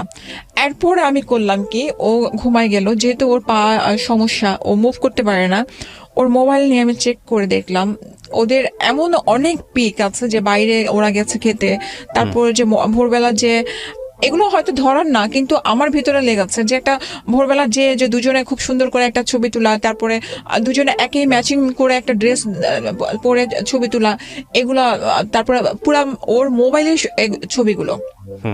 তো এরপরে আমি ওকে জিজ্ঞেস করি যে নিয়ে কি, তারপরে ওর প্লাস্টারটা 1 মাসের মধ্যে খুলে ফেলে। খোলার পরে এরপর আমার ভাইয়া আসার পরে আমার ভাইয়াকে কমপ্লেন দেয় যে ভাইয়া ও তো আমার অফিসের একটা মেয়েকে নিয়ে সন্দেহ করতেছে। তো এখন আমার ভাইয়া বলে যে ধরে শোনো, এগুলো অফিসের গুলো না কখনো বাসায় বুঝতে দিবা না, বাহিরে যা ইচ্ছা তাই করবা, কারণ আমার ভাইয়ার একটা অ্যাফেয়ার ছিল। হ্যাঁ, সেটা আমি জানতাম। তো ওই অ্যাফেয়ারের পেছনে, ওইটা আমি পরে বলি। তো এখন আমি রান্নাঘর থেকে, আমার বাসাটা ছিল টপ ফ্লোরে, আমি এমন ভাবে বাসাটা নিয়েছিলাম যেন ছাদ থাকে, সন্ধ্যার পরে আমরা দুজনে দোলনা ছিল, আমরা ঘুরতে পারি, এরকম ভাবে ছিল। তো কথাগুলো শোনার পরে আমার ভাবি বাসা ছিল, আমি ভাইয়াকে বলি, ভাইয়াটা তুমি কেমন কথা বললাম যে এরকম ছেলেদের থাকেই। হ্যাঁ, তো আমি আমি বললাম তোমার থাকে বলে আমার ভাবি তখন প্রোটেক্ট করে, বলছে তোমার আছে বলে কি তুমি তোমার বোনের হাজবেন্ডকে সাহস দিবা? ও মানে আপনার ভাবি কথা বলেছে? হ্যাঁ, ওকে, তোমার বোনের হাজবেন্ডকে সাহস দিবা? তো এমন সময় আমার ভাইয়া প্রচুর ড্রিঙ্কস করতো, তো সে ড্রিঙ্কস আনার পরে খেতে দেয়, হ্যাঁ আমাকে দেয়, ওকে দেয়। তো আমি ওইটা করি না, বলে খাও, মাথা ঠান্ডা হবে। আপনি কি বাসায় ড্রিঙ্কস করতেন? না, আমার ভাইয়ের বাসার কথা এটা, ভাইয়া আসছিল বেড়াতে, ভাইয়া নিয়ে আসছে। ভাই কি ফার্স্ট টাইম আপনাকে অফার করলো নাকি এর আগে ড্রিঙ্কস করতেন? না, আমার ভাইয়া এর আগে বাসায় গেলে অফার করতো, যখন দেখা গেছে যে আমার মন খারাপ থাকতো আমাকে অফার করতো। কিন্তু মানে আপনি ড্রিঙ্কস করতেন তাহলে? না, তাহলে ড্রিঙ্কস করতাম না, কারণ কি আমার গোল ব্লাডারে স্টোন আছে, আমার ওই জিনিসটা সহ্য হয় না। আমি অনেক কিছুই, আমার নরমাল খাবারও আমার অনেক সময় সহ্য হয় না। ওকে, তারপর তো ড্রিঙ্কস, আর আমার বাবা আবার এটার চরম বিরোধী ছিল। তো আমাকে যখন এরকম করতো, আমার হাজবেন্ড খেত, তো খাওয়ার পরে এই জিনিসটা আমি পছন্দ করতাম না। সেদিন ফার্স্ট অ্যাটেম্প নিয়েছিলাম 6 তলা ছাদ থেকে পড়ার জন্য, যে আমার ভাইয়া বাসার মধ্যে, যে তুমি এই জিনিসটা ধরবা না, কারণ আমি চাই না। হ্যাঁ, তো এরপর ভাইয়া থাকা অবস্থায় এর অনেক ঝগড়াঝাটি হওয়ার পরে ভাইয়া সকালবেলা চলে গেল। এরপরে তো এই ঝামেলা বাড়তি থাকলো, বাড়ার পরে এক পর্যায়ে সে তার ফ্রেন্ডকে দিয়ে আমাকে কল দেওয়া আরম্ভ করলো। কোন ফ্রেন্ড? আমি জানি না, মানে ফ্রেন্ডকে দিয়ে কল দেওয়ালো কি কারণে সেটা আমি পরে বুঝি। হ্যাঁ, একটা ছেলে কল দেয়, হ্যাঁ কল দিলে দেখা যায় যে রাতের বেলা ও ধরলে আপনার ওয়াইফকে দেন, আপনার ওয়াইফের সাথে আমার কথা আছে। হ্যাঁ, আমি যদি কে ভাইয়া কি হচ্ছে, সে একদম বন্ধ করে দেয়। এরপরে আমি ওকে অনেক করেছি, যে মানে অনেক কনভিন্স করার চেষ্টা করেছে যে আমার এরকম কিছু না, তুমি মোবাইল নিয়ে যাও, তুমি মোবাইল রাখো, কথা বলো। ও, তার মানে সে আপনাকেও একটা ট্র্যাপে ফেলে যাতে করে সে ইকুয়াল ব্যালেন্স করা যায়। তো এরপরে করেছে কি, সে রীতিমতো এরকম করা আরম্ভ করেছে। হ্যাঁ, ওই ছেলেটাকে দিয়ে এমন টাইমে ফোন দেওয়া তো যেন ও থাকে বাসার মধ্যে, হয় সকালবেলা না হলে বিকালবেলা, তারপরে এরকম করতো। করার পর বুঝলেন কি করে যে ওই যে কাজটা করাচ্ছে? না, এটা আমি তখনো বুঝি নাই। আমি তো জানি যে আমাকে কোনো ছেলে ডিস্টার্ব করতেছে। হ্যাঁ, আমি ওকে আরো ফোন দিয়ে দিচ্ছি যে দেখো তো এরকম কেন করতেছে। একদিন রাতের বেলা হয় কি যে শুয়ে আছি, তখন 12:30 একটার দিকে ও বাসায় আসে। 12:30টার দিকে গেট বন্ধ করে ওর বাসায় পানি ছাড়ে। ও আবার এগুলো খুব মানে বাসার দেখে। তো বাসায় আসে, তো আমার বালিশের পাশে তো মোবাইল, তো এখানে তো হাইডিং এর কিছু না। এখন ওইখানে মেসেজ আসে যে একদিন তুমি বুঝবা আমি কে। ও এখন মেসেজটা দেখে, বলে এটা কেন পাঠিয়েছে, তো এখন এটা কেন পাঠিয়েছে আমি কিভাবে যা, তুমি ফোন করে জিজ্ঞেস করো। তো সে ফোন করবে না। এরপরে করে কি আমার ফ্যামিলিকে সাথে সাথে ও ফোন দেয়, আমার ভাইকে ফোন দেয়, ওর এরকম অ্যাফেয়ার ধরা পড়েছে, ঠিক আছে আপনারা আসেন। এরপর ওর ফ্যামিলিকে ফোন দেয়, ওর যা যা আছে সবাইকে ফোন দেয়। হ্যাঁ, তো এর মাঝে আমি আরেকটা কথা বলি। এর মাঝে হয় কি যে একদিন ও আমাকে বলে তুমি কোথায় গেছো, আমি কোথায় গেছি, বলে যে আমার ওর বড় ভাইয়ের ছেলে কিন্তু দেখলো যে তুমি লক্ষ্মীবাজারে ঘুরতে গেছো, তাহলে ডাক দাও তুমি। অবশ্যই তুমি ওকে ডাক দাও। ডাক দেওয়ার পরে এখন বলে কি না চাচি, আমি তোমার মতো ড্রেস দেখেছি পেছন দিয়ে, তুমি জেনেছি এটা না। আমি তাহলে তুমি আমার চেহারা দেখেছো, বলে না। আমি তারপর আরিফকে বলি যে তাহলে তুমি কিভাবে বুঝলা যে আমি তোমার কথা ছেড়ে কি কখনো ঘর থেকে বের হচ্ছে। আপনারা যখন এই ধরনের একটা স্টেজে আছেন সংসারে, তখন আপনাদের বাচ্চাদের বয়স কত? বাচ্চারা তখন আমার ছেলের তখন তো 7 আর 7-8 এরকম। মেয়েটার? আপনার মেয়ে তো ছোট তখন, আপনার ওর 7 বছর হলে 4 বছরের ছোট ওর। 3 বছর। হ্যাঁ, তখন স্কুল ভর্তি হয় নাই তখন। ছেলেকে স্কুল দিয়েছে, উইলস্টেটে পড়তো। এরপর পরে করলো কি আমার তারপরের দিন বাসায় দেখলাম কি আমি জানি না বাসার মধ্যে সন্ধ্যার সময় আমার আব্বা আম্মা, আমি বললাম কি ব্যাপার আব্বা, আমার সাথে কথা বলে না। আপনার বাবা মা, নিজের বাবা মা চলে আসছে? হ্যাঁ, আমার সাথে আমার ভাইয়ার যে ইন্ডাস্ট্রি তার ম্যানেজার চলে আসছে। হ্যাঁ, ভাই আসে নাই। এখন আমি কিছুই জানি না, আসছে এবং কথা বলতেছে না, কে কথা বলে না। আমার শ্বশুর শাশুড়ি আসছে, আমার ফুপা শ্বশুর আসছে, ফুপা শ্বশুর চাচা, তারপরে ফুপি শাশুড়ি আসছে, ওনারা আমাকে খুবই আদর করে। তো এখন আমি জিজ্ঞেস করতেছি কি হয়েছে। এখন ও দেখি লিস্ট নিয়ে আসছে, কল লিস্ট নিয়ে আসছে মোবাইলের, যে আমি কারোর সাথে কথা বলি। হ্যাঁ, তো এখন এইটা আমি কিভাবে বিশ্বাস করাবো? আমার আব্বা আমাকে জিজ্ঞেস করতেছে তুমি কারোর সাথে ফোনে কথা বলো। আমি যে ফোনে কথা বলি না, এরকম কেউ যদি কল দেয় এখন কল ধরি, কিন্তু আমি কারোর সাথে ওই ধরনের কোনো পরকীয়াতে সম্পর্কে নাই বাবা। হ্যাঁ, আমাকে বলে যে কোরআন শরীফ ছুঁয়ে বলো, বাচ্চার মাথা ছুঁয়ে বলো। যে হ্যাঁ অবশ্যই কোরআন শরীফ ছুঁয়ে বাচ্চার মাথা ছুঁয়ে বলছি। এখন তারপরও সে এটা না, সে স্বীকার করবে না, সেটা না আমার সম্পর্কই। এখন আমি বলছি তাহলে তুমি ছেলেকে নিয়ে আসো, যেহেতু তুমি যেভাবে বের করেছো নিশ্চয়ই তুমি কোনো ওয়ে পেয়েছো, ওটা নিয়ে আসো, যার সাথে আমার রিলেশন তাকে নিয়ে আসো। হ্যাঁ, তো আর সেগুলো কিছু না। এখন তাহলে কি করতে হবে, আমি ওকে ডিভোর্স দিব। আপনাকে বলতেছে সবার ফ্যামিলির সামনে? হ্যাঁ, ফ্যামিলির সামনে ডিভোর্স দিব। ও দেখলাম কি ছাদের মধ্যে যে সেন্সলেসে পড়ে যাওয়ার, আমি জানি না ওভেনে নাকি পড়ে যাচ্ছে, যে আমি ওকে মানে চিৎকার করে করে ওকে উঠানোর চেষ্টা করছি। এরপরে ও নিজে সুইসাইড করবে, আমাকে দা দিয়ে কোপ দেওয়ার চেষ্টা করছে। আমার এমনকি ইভেন আমার খাটের মধ্যে মানে দায়ের কোপ এখন আছে। বাচ্চারা তখন কোথায়? বাচ্চারা আরেক রুমে, ওর দাদারা ওখানে, মানে ওরা চিৎকার করে কান্না করতেছে। হ্যাঁ, এরপরে আমি একদম চুপচাপ বসেছিলাম। আমার কাছে তখন আমি শুধু একটা কথাই বলছি যে আমি কোরআন শুনে এখানে আপনার 10 মিনিট, সেটা কিন্তু কেউ দেখছে না। ঝগড়ার মাঝে কিন্তু লিস্টটাই প্রমাণ। হ্যাঁ, এখানে ওর ফ্রেন্ডও একটা আছে, ওর একটা ফ্রেন্ড আছে। পরে বললো যে হ্যাঁ ডিভোর্স দিয়ে দাও। তারপরে ওর আমার যে ফুপা শ্বশুরি আর ফুপি, সে বললো কি যে এক কাজ করো, তোমরা হজ করে আসো, ওমরা করে আসো দুজনে মিলে। ওমরা করার পরে দুজনের একটা ভালো শান্তি হবে। এটা বলার পরে তো আমার আব্বা বললো ঠিক আছে, টাকা পয়সা যা লাগে আমি দিব। হ্যাঁ, তোমরা বাচ্চা সহ যাও, যে করে আসো। সম্পূর্ণ কিছুটা একদম নর্মাল হয়ে গেল। ও নর্মাল হয়ে গেল বাচ্চা সহ। আমার মনে আছে ওর সাথে আপনি যে মেয়েটার ধরেছিলেন ওইটাও ততদিনে বন্ধ হয়ে গেছে, মানে ওটা নিয়ে কথা নাই, ওটা নিয়ে কোনো কথাবার্তা নাই। যদি আপনাকে বিলিভ করি আমরা, যদি ওর টার্গেট এটাই থেকে থাকতো তাহলে সফল হলো। কিন্তু এটা কতটুকু সত্য কতটুকু মিথ্যা এটা উপরওয়ালা ভালো জানেন। আমরা ঘটনার আসলে কে সত্য কি মিথ্যা সেই ঘটনা আরো আছে, ওটা ঘটনা এখন পর্যন্ত আছে। এরপরে আর রাতের বেলা আমাদের খুব ভালো একটা সম্পর্ক, ওই ধরনের কোনো কিছু না। ওর বুকের উপরে আমার রাখলো, 2 বাচ্চাকে এক সাইডে, আমাকে এক সাইডে রাখলো, সুন্দর গেল। তারপরে আমি ওই সময়টাতে, আমি তো এর আগে বলেছি মাস্টার্স করছি যখন, তারপর আমি ওই পাশাপাশি একটা ছোট জব নিয়েছি। জবটা মানে 2 দিন হবে, হ্যাঁ, জবটা নিয়েছি ইকবাল রোডে। তো এখন ইকবাল রোডে যখন নিয়েছে, তো সকালবেলা ও আমাকে সবসময় হয় দিয়ে আসে নিয়ে অফিসের কাছে, আর না হলে ও বাসে উঠাই দেয়। তো সেদিন ও আমাকে বললো কি তুমি যাও, আমার আজকে ভালো লাগতেছে না, সারা রাত ঘুমাতে পারি নাই। আমি বাসে উঠে গেলাম। গুলিস্তান পার করার পর আমাকে ফোন দিয়েছে, বলে যে কোথায় আছো। আমি বলি যে গুলিস্তান আছি। বলে যে এক্ষুনি ওইখান থেকে বাস থেকে নামো, আমি দেখবো, আমি আসতেছি, তুমি ওই বাসে আছো কিনা। আমি বললাম ঠিক আছে। আমি নেমে গেছি, নেমে দাঁড়ায় আছি, আসার নাম নেই। আমাকে ফোন দিল, আবার ফোন দিয়ে বলে কি ঠিক আছে তুমি চল যাও অফিসে, আমি পরে আসতেছি। অফিসে আসলো, অফিসে এসে অফিসের দারোয়ানকে এরকম ভাবে বিভিন্ন কথা জিজ্ঞেস করে এসে, ওইটা একটা কনসালটেন্সি ফার্ম ছিল, হ্যাঁ, ওর কাছে কত ক্লায়েন্ট যায়, কোনো ছেলের সাথে গল্প করে কিনা, মানে এরকম সারাদিন অফিসে নিজেই বসে থাকতো, কারণ মোহাম্মদপুর এলাকাটা তো ওর নিজের বলতে গেলে, ছোটবেলা থেকে ও এখানে। এরপরে পরে এরকম ভাবেই চলতে থাকলো। একদিন আমার জন্মদিন ছিল জুনের 30 তারিখ, আপনার 27 তারিখে, না সরি 28 তারিখে। আমাকে আমার যে এমডি ছিল, সে ছিল আপনার ঢাকার একজন হসপিটালের একজন নামকরা ইয়ে। তো সে ওনার এখানে জব করে আমার কাছে অফিসে ঢোকার পরে বলে যে চলো আমরা সাইকিয়াট্রিস্টের কাছে যে আমাদের মধ্যে এত প্রবলেম, তো একটা কাউকে দেখালে মনে হয় কিছুটা সলভ হবে। আমার এমডি তখন বলল আপনি এত দূরে কেন যাবেন, সাভার কেন যাবেন, সাভার তো অনেক দূরে, হ্যাঁ আপনি আমার ইয়েতে আসেন, হসপিটাল আসেন, আমি ভালো একজন ডাক্তার দেখা দিব।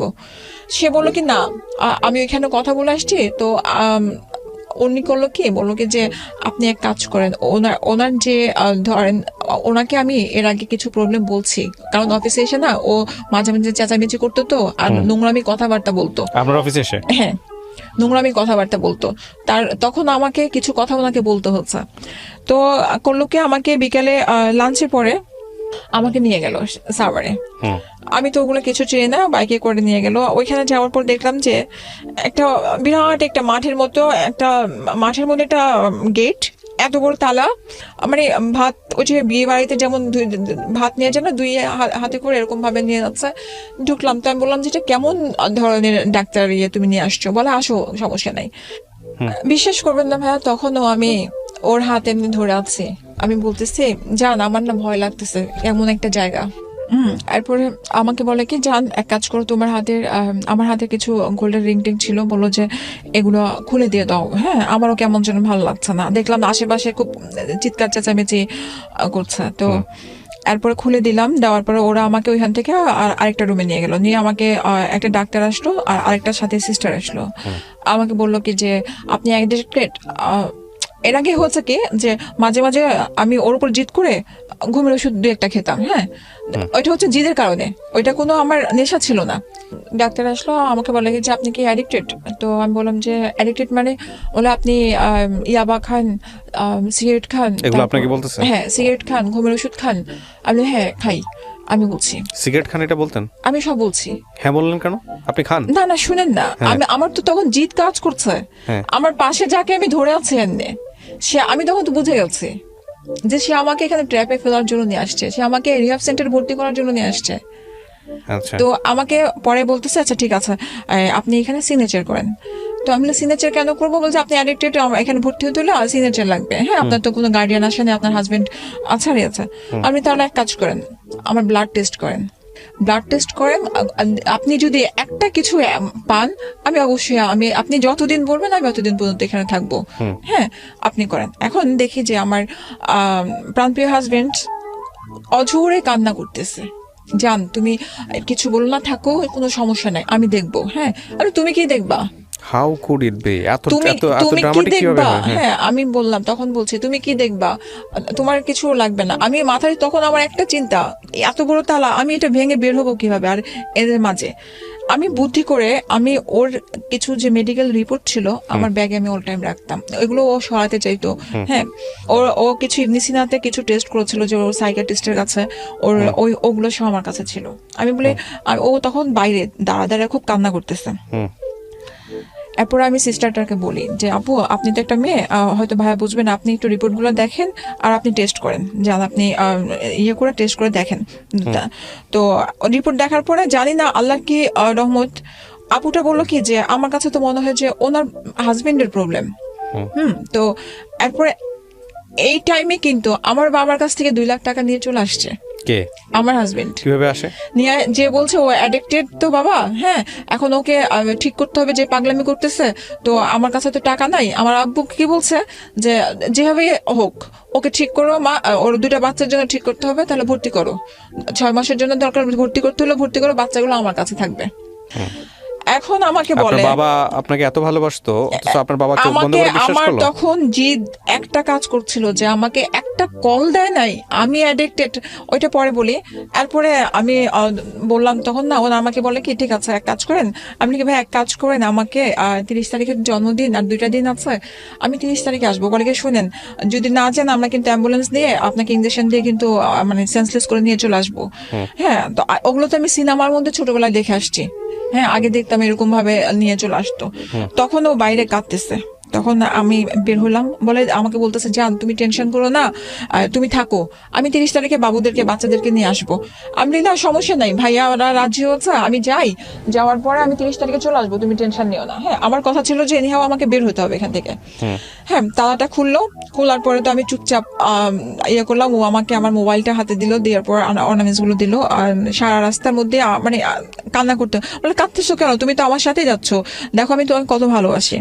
এরপর আমাকে অফিসে ড্রপ করলো, অফিসে ড্রপ করার পরে আমার চেহারা দেখে তো বুঝে গেছে আমার বস, তো উনি আর কিছু বললো না, বললো যে আপনি কি কোনো লিগেল অ্যাকশন নেবেন? আমি বললাম না। বাসায় গেলাম, বাসায় যাওয়ার পরে তারপর আমার শ্বশুর মানে আমার বাবাকে বললাম, বাবা জানেন আপনার ছেলে কি করেছে? বলে কি করেছে? আমি বলে আমাকে রিহাব সেন্টারে নিয়ে গেছে ভর্তি করানোর জন্য অফিস থেকে। বলে আরে যা, এভাবে আমাকে সে বলছে যে আরে যা, তোর বাপই তো টাকা দিচ্ছে ভর্তি করার জন্য, তোর বাপই তোকে পাগল বলতেছে। এই কথাটা শোনার পর না আমার কাছে মনে হচ্ছে আমি আর দুনিয়াতে নাই। আমি তারপর আমার বাবাকে আমি ফোন দিয়ে বললাম যে আপনারা আমাকে একটাবার কল দিতে পারেন নাই, যে আমি কে, আপনাদের সন্তান না? বলে তোমার হাজবেন্ড বলছে, যেখানে তোমার হাজবেন্ড বলতেছে তার উপরে কোনো কথা নাই।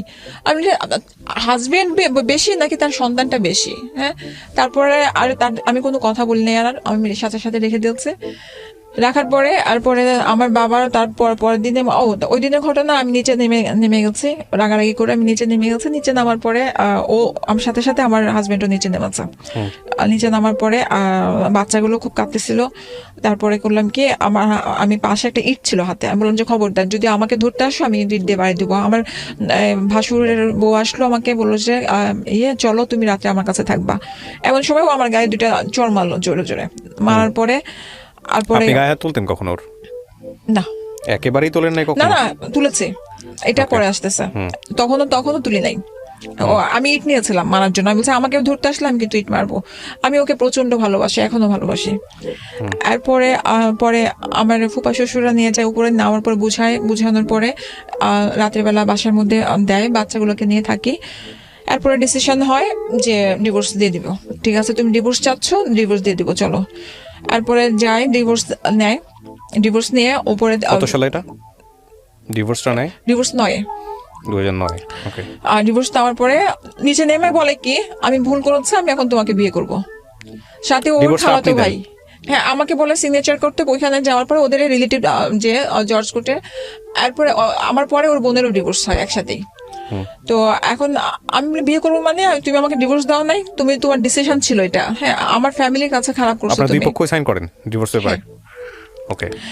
তারপরে এইটা শুধু না, আপনার ওই যে কাজী এনে কি হয়েছিল, খোলা তালাক করায় না কি করায়। এরপরে আমার মুখের উপরে 20,000 টাকার কাবিন নামা ছিল, 20,000 টাকা চেকটা ছুঁড়ে মারে। হ্যাঁ, আমি যে আমার এটা লাগবে না, রেখে দাও তোমার কাছে। তারপরে পরে কি করে নিচে নেমে তো হাত পা ধরে কান্নাকাটি, এখন বিয়ে করবে। আমি অসম্ভব। ওর খালাতো ভাই একজন ছিল, ও বলতেছে যে চলো তোমাদের আবার দরকার বিয়ে করে না। আপনার সামনে কখনো ড্রাগ নিয়েছে? আপনার সামনাসামনি বসে কোনোদিন নেয় নাই? কোনোদিন নেয় নাই। আপনার ভাষ্যমতো কি কি নিত?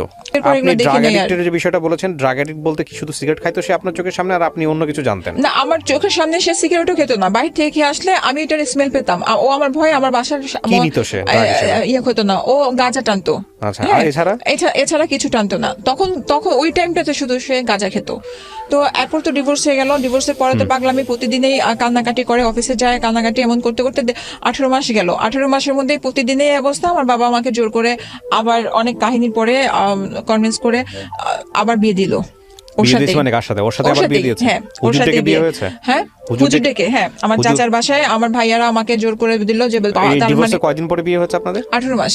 18 মাস পরে হুজুর যে হুজুর বিয়ে দিয়েছে সে হুজুর অতীতের গল্প জানে সমস্ত কিছু? হ্যাঁ, আমার বাবা সেখানে লিখেছে কি মেয়ে অ্যাবনর্মাল। হ্যাঁ, তো আর এইখানে তাকে আমি বলছি আমাকে 10 লাখ টাকা দিলে যদি কাবিননামায় হয়, কারণ আমি জানিয়েছিলাম আমাকে আবার ধোকা দিবে। 10 লাখ টাকার ভয়ে সে আমাকে ছাড়বে না, কারণ তার কাছে টাকা নাই। হ্যাঁ, আমার বাবা করলো কি, তখন আপনি বলেছেন 10 লাখ টাকা দিতে হবে, তাহলে আপনি আবার বিয়ে করবেন। হুজুর সমস্ত কিছু জেনে জেনে আপনাদের বিয়ে দিতে রাজি হয়েছে? হুজুরকে তো তারা খুব সুন্দর করে ভালো মতো, কারণ আমার বাবা ভাইরা ওখানে খুব প্রতাপশালী, সেটা তারা বুঝাই নিয়ে আসছে। আমি জানি না রিলিজিয়াসলি বিয়ে পারমিটেবল কিনা, বাট আমার কোনো জ্ঞান নাই। তো এরপরে করলো কি নিয়ে আসছে মতো, আমার জানা মতে এরকম বিয়ে তো পারমিট হওয়ার কথা না। যখন আমি শুনলাম যে 1 লাখ টাকা কাবিন, আমি বিয়ে করব না। হ্যাঁ, আমি বললাম না, এটা অসম্ভব, কারণ ও আমাকে 1 লাখ টাকা, যেহেতু এখানে আর্গুমেন্ট হচ্ছে, তার মানে এখানে আবার একটা কিছু আছে আমার কাছে মনে হচ্ছে। হ্যাঁ, এরপরে করলো কি আমার বাবা বললো না, যেটা বলছি তুমি, আমাকে আমার পা ধরে বললো যে আমি হজ করে আসছি। বাবা তখন পা ধরে বললো যে মা, তুমি আমি যেটা বলতেছি মানো, 2টা বাচ্চার দিকে তাকায়, বিধবার মতো হলো ওই বাসায় থাকো। তোমার মনে করো তোমার হাজবেন্ড 4টা বিয়ে করেছে, তারপর তুমি 2 বাসায় থাকো। হ্যাঁ, এরপরে ওইখানে অনেক কিছু হওয়ার পরে ও বিয়ের পরেও আমাকে নিচ্ছে না। 6 মাস অলরেডি চলে গেছে। হ্যাঁ, আসেও না। এখন আমার কাছে ডাউট লাগতো যে আমার এত কাহিনীর পরে তুমি প্রতিদিন আসতা, কান্নাকাটি করতা, কিন্তু বিয়ের পরে এখন তুমি আমাকে আমার চাচার বাসায় ফেলে রেখেছো। আমার বাবা সমাজের ভয়ে আমার বাসায় উঠাতে পারে না। আমার বাবার সমাজের এত ভয়, নিজের বাড়িতে উঠায় না, আমার চাচার বাসায় আমাকে রেখে দিয়েছে। তাই বললাম হয় তুমি আমাকে বাসায় নিবা, না হলে আমি এখানে আর থাকবো না, যেহেতু তুমি আমাকে বিয়ে করে ফেলছো। হ্যাঁ, এখন সে সময় চাচ্ছে। আমি বলছি আমি সময় দিব না, এটা 6-7 মাস পরের কথা। এরপরে আমি বললাম কি আমি রেডি আছি, সবকিছু গুছানো আছে, আমি যাবো। তো ওর ফ্যামিলি থেকে বললো যে আমার ফ্যামিলি থেকে তো আসবে, আসার পরে আমি চেয়েছিলাম আমার মা আসার পরে একসাথে আমরা সুন্দরভাবে যাবো। আমি তো বিয়েই তো করে ফেলছো, আর আমার তো আমি তো পুরান বউ তোমার। হ্যাঁ, তো এখানে তোমার 2 বাচ্চার মা, আর আমার এত অনুষ্ঠানের কিছু দরকার নাই। তো আমি আমার ভাইয়ের বাসায় গেলাম, ভাইয়া খুব খুশি। আমার ভাইয়া শুধু একটা কথা বললো যে মনে হয় কি যে জিনিসটা ভুল হয়ে গেছে, ওর বাবা মার আসা উচিত ছিল, ও একা যেহেতু নিচ্ছে, জিনিসটা আমার কাছে কেন যেন সন্দেহজনক লাগতেছে। আমি ওর বাসায় গেলাম, যাওয়ার পর ওর বাবা দেখে যে রাজি না, ও পা ধরে বসে আছে, আমাকে ইশারা বললো যে আবার পা ধরে ক্ষমা চাও। তো আমি বললাম কেন, ভুল আমি কিছু করেছি? এরপর বললো যে না তুমি, তারপরও আমি ক্ষমা চাচ্ছি। মা, আমার শাশুড়ি খুব জড়ায় ধরলো। হ্যাঁ, বললো যে এতদিন ধরে তোমার অপেক্ষায় আমি ছিলাম, যে কবে তুমি আসবা, 2টা বাচ্চা তোমার উপরে দিব। হ্যাঁ, এর মধ্যে আমার বাচ্চাদের সাথে প্রায় সপ্তাহে 3-4 বার দেখা হতো, স্কুলে যেতাম, ওদের যা যা লাগতো এসে আমি দিয়ে দিতাম। তারপর উনি রাজি হলো না, আমরা উপরে গেলাম, যাওয়ার পরে ভালো কাটলো। প্রথম দিন তো খুবই সুখের দিন, যে বাচ্চাগুলোকে বুকে নিয়ে ঘুমানো, ও আমাকে বুকে নিয়ে শান্তির একটা ঘুম দেওয়া। হ্যাঁ, এটা গেল ভালো কথা।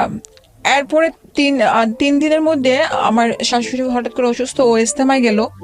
ও তখন তাবলিগ ধরলো, ইস্তেমায় গেল। ইস্তেমায় যাওয়ার পর আমাকে ফোন দিয়ে বললো যে যান মোনাজাত হবে, আখেরি মোনাজাত ধরো। তো আমি বললাম যে আচ্ছা ঠিক আছে। ও আবার মানে যে শোল মাছ খাওয়া পছন্দ করে, এটা রান্না করলাম, আসবে। মোনাজাত ধরলাম, এমন সময় শুনে যে আমার শাশুড়ি মারা গেছে। ওনার রাতের বেলা নাকি সমস্যা হচ্ছিল, উনি তো অনেক মানে অসুখ ছিল ওনার। এরপরে তো কান্নাকাটি, ওনাকে আমি গোসল টোসল দেওয়ালাম ওনার। তারপরে আমার হাজবেন্ড আসলো, আসার পরে ওকে খুব নর্মাল দেখলাম, মানে একটা মার জন্য যেটু কান্নাকাটির ওরকম না। আসার পরে সে ওই ইস্তেমার গল্প, কিভাবে কি খাবার দিয়েছে এগুলো গল্প। আমি তারপর দাফন দিলাম, ভাইয়ারা আসলো, সবকিছু গেল। যাওয়ার পরে তার ঠিক 4 দিন পরে ও আমাকে বললো কি ইস্তেমায় যাবো। আমি কাপড় চোপড় গুছাই দিলাম। তো এখন সবসময় ইস্তেমায় যাওয়ার সময় একটা বালিশ নেয়, ও বালিশ দিল না, একটা ব্যাগের মধ্যে করে গেল, খুব পাঞ্জাবি নিয়ে গেল। আমাকে বুকে জড়ায় বললো কি জান তুমি টেনশন নিও না, যাওয়ার পর আমি তোমাকে ফোন দিব। বাচ্চাগুলোকে আদর করে গেল, হাতের মধ্যে আমাকে 2000 টাকা দিল, আর বললো যে ভাইয়া, ও তখন আমার ভাইয়ের সাথে ও বিজনেস করতেছে। তো বললো যে ভাইয়া আমাকে গরুর টাকা দিয়েছে, গরু কেনার, তো সাথে আমি টাকাটা নিয়ে যাচ্ছি, এসে গরু কিনবো। তো খুশি, আমি তো খুব খুশি যে জীবনে ফার্স্ট আমরা গরু কিনবো। সবসময় তো শ্বশুর শাশুড়ির সাথে দেওয়া হয়, এবার আলাদা দেওয়া হবে। তো এখন রাতের বেলা 2টা বাজে আমার ফোন আসে, যে ওই ছেলেটা ফোন দিয়ে, যে ওর ফ্রেন্ড, সে ফোন দিয়ে আমাকে বলে যে ভাবি আপনাকে যে আগে কল দিত, এটা মানে আরিফের দেওয়া কল, ওর ফ্রেন্ডকে দিয়ে দাওয়াতো। হ্যাঁ, তা ওই ফ্রেন্ডের গার্লফ্রেন্ডকে নিয়ে ও এখন বগুড়াতে রাতের নাইটে যাচ্ছে। সেই মেয়ে নাম কি, ডিটেলস কি, কোথায় থাকে, কি থাকে, সে সবকিছু আমাকে বলে দিল। আমি বললাম যে ভাইয়া এতদিন আপনি ওকে হেল্প করলেন, হঠাৎ করে আপনি কেন আমাকে হেল্প করতে আসলেন, তাও আজকে চলে যাওয়ার পরে? বলে যে ও কোনো এক সময়ে আমার সাথে কোন একটা বেমানি করেছিল, ওটার প্রতিশোধ আমি নিলাম। তো যেটাই হোক, বললো যে আপনি রাত্রে কল দেন না, কল দিলে ওরা ব্যাক করে ফেলবে, আপনি ধরতে পারবেন না। হ্যাঁ, আর সবসময় তো কালার করেছে আপনার ফ্যামিলির সামনে, তো এবার আপনি দেখেন।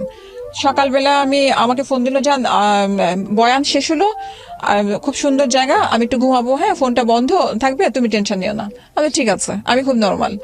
আমি সাথে 6টার দিকে আমি গেটটা খুললাম, গেট খুলে আমি বাসায় আমার বাসায় গেলাম ড্যামরাতে। ভাইয়াকে বললাম যে এরকম, ভাইয়া বিশ্বাস করলোই না। ভাইয়া বলে যে না, এটা অসম্ভব কথা। হ্যাঁ, আমি বিশ্বাস করি না। ঠিক আছে তুমি ফোন দাও। ফোন দিল, বলে কি ভাইয়া আমি বসিলাতে একটা মসজিদ আছি। ভাইয়ার সাথে 2-3টা হোন্ডা পাঠিয়ে দিল। ভাইয়া বললো আমার জাপান থেকে টাকা আসছে, টাকাগুলো আনতে হবে, তুমি বাইক নিয়ে আসো। বলে আচ্ছা ঠিক আছে, বসিলাতে পাঠান, আমি যাবো, টাকা নিয়ে আসবো। এখন ওইখানে সবাই ঘুরে টুরে যে মসজিদের কথা বলছে, ওইখানে বলতেছে যে কোরবানির আগে কোথাও তাবলিগ বসে না। ভাইয়া ওকে ফোন দিয়েছে, ফোন ধরে না। এরপরে ভাইয়ার যে বায়ার গুলা, ওদেরকে দিয়ে ফোন দিয়েছে, দেওয়ার পর ফোন ধরেছে। তারপর তো ভাইয়া ফোন দিয়ে ইচ্ছা মতো গালাগালি করলো, বলছে তুই শুধু আয়, এতদিন তো আমার বোনের দোষ দেখে আসছি, তোকে আমি কিছু বলি নাই। এরপর ভাইয়া আমাকে বললো কি যে তুই যাবি না এখন ওই বাসার মধ্যে। আমি থাকতে পারিনি, 2টা বাচ্চাকে রেখে আসছি, তো আমি না করলাম কি চলে যাচ্ছি। যাওয়ার পর আমি দেখলাম রাত্রে 8:30-9টার দিকেও আসছে, এসেই পা ধরে কান্নাকাটি, মানে প্রচন্ড কান্নাকাটি। আমার তো মাথায় পুরো রক্ত খারাপ, আমি দা নিয়ে পারলে ওকে আমি জবাই করে দিই। হ্যাঁ, আমি যদি খবরদার যদি আসো হয় আমি মরবো, নাহলে বাচ্চাদেরকে মারবো। হ্যাঁ, আমি এমন হয়ে গেছে যে আমি কোপও দিয়েছে যে আমি 2টা বাচ্চাকে মেরে আমি মরে যাবো। দিয়েছেন মানে দা নিয়ে আমি কোপ দেওয়ার চেষ্টা করছি আমার বাচ্চাদেরকে। হ্যাঁ, আমি বলছি ওদেরকে মেরে আমি মরবো। আমার বাচ্চাদেরকে সামনে রেখে কোপ দিতে গেছেন? হ্যাঁ, কারণ আমার বাচ্চারা চিৎকার করতেছে, এটা কি লাইফ লিড করতেছে আমি। হ্যাঁ, আমার হাজবেন্ড কোরবানির দেওয়ার 2 দিন আগে আরেকজনের সাথে চলে যাবে, সেই মেয়েকে ফোন দেওয়াতে সেই মেয়ে আমাকে বলে যে আপনি আপনার হাজবেন্ডকে জিজ্ঞেস করেন আমার সাথে কেন গেছে। আমি তার হাজবেন্ডকে ফোন দিয়েছি, ওর হাজবেন্ড আমাকে বলে যে আমি তো আমার ওয়াইফকে নিয়ে কোনো প্রবলেম ফিল করি না। কথা হচ্ছে, ঠিক আছে, আমি এই ডিসকাশনগুলো যেতেই চাই না। দ্য থিং ইজ দ্যাট আমি না, আমার মন্তব্যটা আসলে শেষে আসা উচিত। আমি মনে করি ঘটনার মাঝখানে ঘটনা আরো সামনে আছে। এরপরে এটা গেল, যাওয়ার পরে আমার ভাইয়া বললো কি যে ঠিক আছে, ওকে তো এখন একটা ঠান্ডা মাথায় রাখতে হবে। তো আমি ওখানে একটা ভাইয়া টাকা আমাকে 1 লাখ টাকা দিল, আমার ব্যাংকে 5 লাখ টাকা ছিল, ওটা মিলে আমি নিজে পার্লার দিলাম। পার্লারটা ভালোই চলতেছিল, কিন্তু ওর মাথার মধ্যে তখন ওইটা চলতেছিল যে ও যে মেয়েটাকে ও ছেড়ে আসছে, এটা কিন্তু অফিসের মেয়েটা না, এটা হচ্ছে আরেকটা মেয়ে। কত সালে দিয়েছিলেন? আপনার 14তে ওর ব্যবসা, ও আবার নতুন করে ডিলারশিপের ব্যবসা নিল। তো ওইগুলোতে লস খাওয়া আরম্ভ করলো। আমি ওকে তারপর টাকা দিলাম কিছু, সেটা তো লস খাওয়া আরম্ভ করলো। এখন বারবার প্রেশার দিচ্ছে যে আমার জন্য, ওর ভিতরে ওইটাই এক কথা যে আমার জন্য ওই মেয়ের কাছ থেকে ফিরে আসছে। হ্যাঁ, আস্তে আস্তে করে দ্বন্দ্ব মানে বাড়া আরম্ভ করলো। দেখা গেল আমার পার্লারে কোনো, ওদের গ্যারেজের মধ্যে আমি পার্লারটা দিয়েছে, আমার পার্লারে কোনো ক্লায়েন্ট আসতেছে, ওদের সামনেও আমাকে মারতে আসতেছে বা চিৎকার চেঁচামেচি আরম্ভ করতেছে। আস্তে আস্তে করে ও আমার বাসায় মানে আসতোই না। আমার বাচ্চাদেরকে দেখা গেছে আমি আমার বাচ্চা সহ খাচ্ছে, ওকে যদি বলতেছি যে আসো একসাথে খাই, না আমার বাবার সাথে আমি খাচ্ছি, তোমার কোনো সমস্যা, তো এরকম বলতো। এরপরে বললো, এরকম করতে করতে মানে আরো দ্বন্দ্ব আরম্ভ হলো যে আমার কাছে মনে হতো যে তোমার বাবার হক আছে, যেহেতু আমার বাচ্চারও তো হক আছে, যে আমার বাচ্চারও তো হক যে আমার ওর বাপের সাথে খাওয়ার, তো তুমি কেন সেটা তুমি ইয়ে করতেছো না। তো এখন যেখানে ও নিজের বলতেছে যে আমার বাবা একা, আমার মা নাই, আমার দায়িত্ব আছে, তখন আমি না আর কিছু বলতে পারি না, কারণ আমারও বাবা আছে। আমি কিন্তু এত কিছু পরেও আমি তাকে প্রতিদিন খাবার পাঠাতাম, সে খাক আর না খাক, তার সাথে লাস্টের দিকে কিন্তু আমার খুব ভালো সম্পর্ক হয়ে গেছিল। কিন্তু সে ওই মেয়েটার জিনিসটা সে ভুলতে পারে নাই। সে ওই মেয়ে নিয়েই ঝামেলা প্রতিদিনে করতে এরকম করতে তারপরে সে আবার এর মধ্যে এই কিছুদিন, লাস্ট রোজার কথা, এই দ্বন্দ্বর পরে আমি শর্ট করে নিয়ে আসতেছি। এর মধ্যে তো আমি তো কখনো ওর কাছ থেকে কোনো টাকা পয়সা নেই নাই। আস্তে আস্তে করে ও বাচ্চাদের উপরে আবার বাজার সহ বন্ধ করে দিল। বাজার দেওয়ার মধ্যে দিত একটা মুরগি দিয়ে তুমি 3 দিন চালাও, এরকম করতো। এখন সেটাও বন্ধ করে দিল। রোজার মধ্যে আমার বাচ্চারা কি খাবে সেটাও জানো না, কি তুমি জানো সেটাও কি খাবে। এখন তাহলে মানে এটা কেমন ধরনের, তুমি ওর বাবা না, ভালো না লাগলে চলে যাও। আমি তো বলছি যে তোমার সাথে আমার থাকা সম্ভব না, আমার দরজা তোমার জন্য খোলা, তুমি এখানে আসছো মেহমানের মতো, তোমাকে আমি আনি নাই। হ্যাঁ, তোমার সাথে আমার দ্বিতীয় বিয়ে হয় নাই। তো এরকম করতেছে। ওকে প্রিয় শ্রোতা, ছোট্ট একটা বিরতি নেবার আগে আপনাদের সবার জন্য বলছি ঢাকা এফএম এর আরো একটি ইউটিউব চ্যানেল যেখানে এসে আমার শ্বশুর যে তার পা ধরে কান্নাকাটি করলো, আমার ভাবির ভাই এসে ওর পা ধরে কান্নাকাটি করলো। আচ্ছা, এই ড্রামাটা এটা কোথায় গিয়ে শেষ হয়েছে আমরা সেই জায়গাটায় আপনি ওনার সঙ্গে আছেন? ডিভোর্স হয়েছে? ডিভোর্স হয়ে গেছে। ডিভোর্স হয়েছে কত সালে হয়েছে? ডিভোর্স লাস্টে 16তে হয়ে গেছে। হ্যাঁ 2016তে হয়েছে। 2016তে হয়েছে, আপনি পেপারস গুলো নিয়ে আসছেন। 2016তে ডিভোর্স হওয়ার পরেও কি আপনি ওনার কাছে গিয়েছেন? হ্যাঁ 16 পরে আমাকে আসতে দেয় নাই। 2016 পরেও আপনি ওনার সঙ্গে থেকেছেন? হ্যাঁ। কত বছর থেকেছেন? আপনার যে জুলাইয়ে ব্যাক করেছে। কত বছর মানে এই জুলাই ব্যাক করেছেন মানে 2020 সালে? 2020 সালের জুলাই ব্যাক করেছেন, তার মানে 4 বছর আপনি অবিবাহিত অবস্থায় ওনার সঙ্গে ছিলেন, একসাথে স্টে করেছেন? না, ওর বাসায় থাকতো 3 তলায় থাকতো, আমি 6 তলায় থাকতাম। আর আপনারা একসঙ্গে ছিলেন তো? ওকে। ও আসতো মাঝে মাঝে খাবার টাবার ভালো কিছু রান্না করলে আমি ডাক দিতাম, একসাথে আসো খাও। আপনার বাচ্চা দুটো কোথায় আছে? বাচ্চা দুটো আমার সাথে আছে এখন। আপনার সঙ্গে আছে? হ্যাঁ এখন যে আজকে কয়েকদিন ধরে দাদার বাসায় গেছে। সেপারেশন কততে হয়েছে আপনাদের এখন ফাইনাল সেপারেশনটা? জুলাই মাসের 27 তারিখে। এরপরে যোগাযোগ আছে আপনাদের সঙ্গে ওর সাথে? না। বাচ্চারা এই নিয়ে 3 বার গেল, সেটা নিয়ে মেইন পয়েন্ট। আমার বাচ্চারা এই যে 28 তারিখে গেছে, কারণ ওর কাজিনের বিয়ে হচ্ছে আমেরিকা থেকে আসছে। রাখতে চায়নি নাকি বাচ্চা আপনি রাখতে দেননি? বাচ্চা ও রাখতে চায় নাই। আচ্ছা, ও রাখতে চায় নাই। আর ওদের এখন বাচ্চারা আমার সাথে চলে আসবে না। ও এগ্রিমেন্ট করেছে আমাকে দিয়ে যে তো তুমি বাচ্চা নিয়ে যাচ্ছ, শুধু আমি বাচ্চার পড়াশোনা খরচ দিব, কোনো খরচ দিব না। হ্যাঁ, তো আমি বলছি ঠিক আছে। আমার বাচ্চা আপনার উপর যে আপনার পুরো গল্প শুনলে তো শুধু নির্যাতনের কাহিনী। আমার মামলা করতে চেয়েছে, দেয় নাই। কে দেয় নাই? আমার বাবা মা দেয় নাই। কারণ আর সবচেয়ে বড় কথা হচ্ছে ওই টাইমটাতে 2018-তে আমার বাবা মারা গেছে, আমি সম্পূর্ণ একা হয়ে গেছে। আমার ভাই আমার সম্পূর্ণ বাড়ি সম্পত্তি গুলো আমার ভাই আমার দখল করে নিয়ে গেছে, আমাকে ঢুকতেই দেয় না। এত ভালোবাসতো আপনার ভাই, সবকিছু দিল না? হ্যাঁ, কিছুই দিল না। সম্পত্তি সবকিছু নিয়ে গেছে। আপনি কি করেন এখন? আমি একটা ব্যবসা করি। আপনি যে কোনো কিছু করে আপনি নিজের পায়ে স্বাবলম্বী। এই স্বাবলম্বীটার ক্ষেত্রে আমি বলি, আমি যেখানে এখন কাজটা করি ও ওই জায়গাগুলোর মধ্যে যেয়ে বলে ও তো খারাপ, ও যে হোটেলে থাকে। আচ্ছা সিস্টার, আপনি কিছু মনে করবেন না, সেটা হচ্ছে যে আপনি গল্পটা রেডিওতে কেন বললেন? আমি আমার কথা বলার আগে আমি আপনাকে যে কোশ্চেনটা করেছি এই কোশ্চেনের অ্যানসারটা দেন প্লিজ। আমি বলতাম না আপনাকে, আপনি যখন আপনাকে নক দিয়েছি অনেক আগে, আমি এখন দিয়েছি কারণ কি পরশুদিন আমার মেয়ে চিৎকার করে রাতের 12টায় কান্না করতেছে, আমাকে এক্ষুনি এসে নিয়ে যাও। কেন বলে, বাবা বলে কি মেহমানের মতো এখানে আসছে, গেস্ট হিসেবে গেস্টের মতো থাকো, একটা কিছু বাড়তি কিছু চাইবো না, খাইতে চাইবো না, কিছু না। যখন বাসায় গেলে, হ্যাঁ যখন সময় হবে মাকে বলবা চলে যাবা। আমি ধরেন আমি ওই এলাকায় গেলাম আমার মানে দাঁতের ডাক্তারের কাছে, যদি আমি বলি যে যাও বাবার সাথে, আমি শুনেছি করেছে কিন্তু হাইড করে রেখেছে, কাউকে কারোর কাছে কিছু বলে নাই। আচ্ছা, তো তারপরে কি হয়েছে? আপনি তো আমি যদি ওদের বাসায় যদি আমি যাও দাদার সাথে আপনি কেন বললেন আসতেন গল্পটাতে? হ্যাঁ এই আমার মেয়ের কথাটার জন্য যখন রাতে শুনলাম না এই কথাটা, আমার কাছে মনে হচ্ছে ওদের একটা অধিকার আছে, আমি না অধিকার পেয়ে থাকি। আমার হাজবেন্ড যদি এখনো বলে, ও তো আমার হাজবেন্ড না, যদি বলে যে সারা তুমি এখনো ব্যাক করো বাচ্চাদের জন্য, আমি 10টা বিয়ে করি, আমি তোমাকে একটা রুমের মধ্যে রাখবো, তোমাকে কোনো খরচ দিব না, আমি সেই হিসেবে যাবো, আমার বাচ্চাদের জন্য যাবো। কারণ আমার বাচ্চা, আমার মেয়েকে বিয়ে দিতে হলে কখনো এরকম সিঙ্গেল মাদের ভালো জায়গায় বিয়ে হবে না আমার মেয়ের। তাই আমি জানি আমার বাবা মা থাকতে আজকে আমার এই অবস্থা, তাহলে আমার মেয়ের কি অবস্থা হবে? আপনি এই জন্য গল্পটা বলতে এসেছেন? হ্যাঁ, মানে আমি সারা জীবন কষ্ট করে আসছি। আমার কাছে কি এখন মনে হয় যে কেউ যদি আমাকে মেরে ফেলতো আমি শান্তি, কারণ আমি ঘুমাতে পারি না রাত্রেবেলা। আমার সারাদিন মনে হয় যে টাকা কোথায় পাবো, আমার সব দিক দিয়ে ব্লক করে দিয়েছে সবকিছু। আপনি মাস্টার্স পাস করেছেন ওপেন ইউনিভার্সিটি থেকে? হ্যাঁ। তারপর না আমি ইয়া থেকে নরমাল ইউনিভার্সিটি থেকে আমি মাস্টার্স করছি। আমিতে আপনি জব কোথাও ম্যানেজ করতে পারছেন না? জব যেখানে জবে যাই সেখানে তো যে নোংরামি কথাবার্তা বলে চিল্লাচিল্লি করে, পরে আমাকে বলে কি যে আপনার জন্য আমাদের তো পরিবেশ নষ্ট করবো না। তো আপনি লিগ্যাল অ্যাকশন কেন নিচ্ছেন না তাহলে? বাচ্চাদের জন্য, ওরা চায় না। বাচ্চাদের জন্য তো আপনি কিছুই করতে পারেন না। ওরা চায় না। এখন এই যে আমি এখন বলছি যে আজকে বলে আসছি, আমি অনেক কবার বলেছে যে তুমি, ও বলে কি যে তুমি কিছু করতে পারবা না। লিগ্যাল অ্যাকশনে কি বলবে? বাচ্চাদেরকে হয় ওর কাছে দিবে, নাহলে আমার কাছে দিবে। হ্যাঁ, তো আলটিমেটলি কি দাঁড়াবে? আপনার বাচ্চা দুটো বয়স কত এখন? ওর ছেলে তো 16তে পড়লো, আপনার আর মেয়ের 13তে পড়লো। আপনারা যারা আজকে রেডিওতে এই গল্পটা শুনলেন, আমরা নাম পরিচয় গোপন রেখে এবং এমনকি ভদ্রমহিলার ভয়েসটাও আমরা চেঞ্জ করে দিয়েছি, সেভাবে আমরা গল্পটা এখানে প্রচার করেছি যাতে করে এদের সামাজিকতায় কোনোভাবেই কোনো ধরনের হ্যাম্পার না হয়।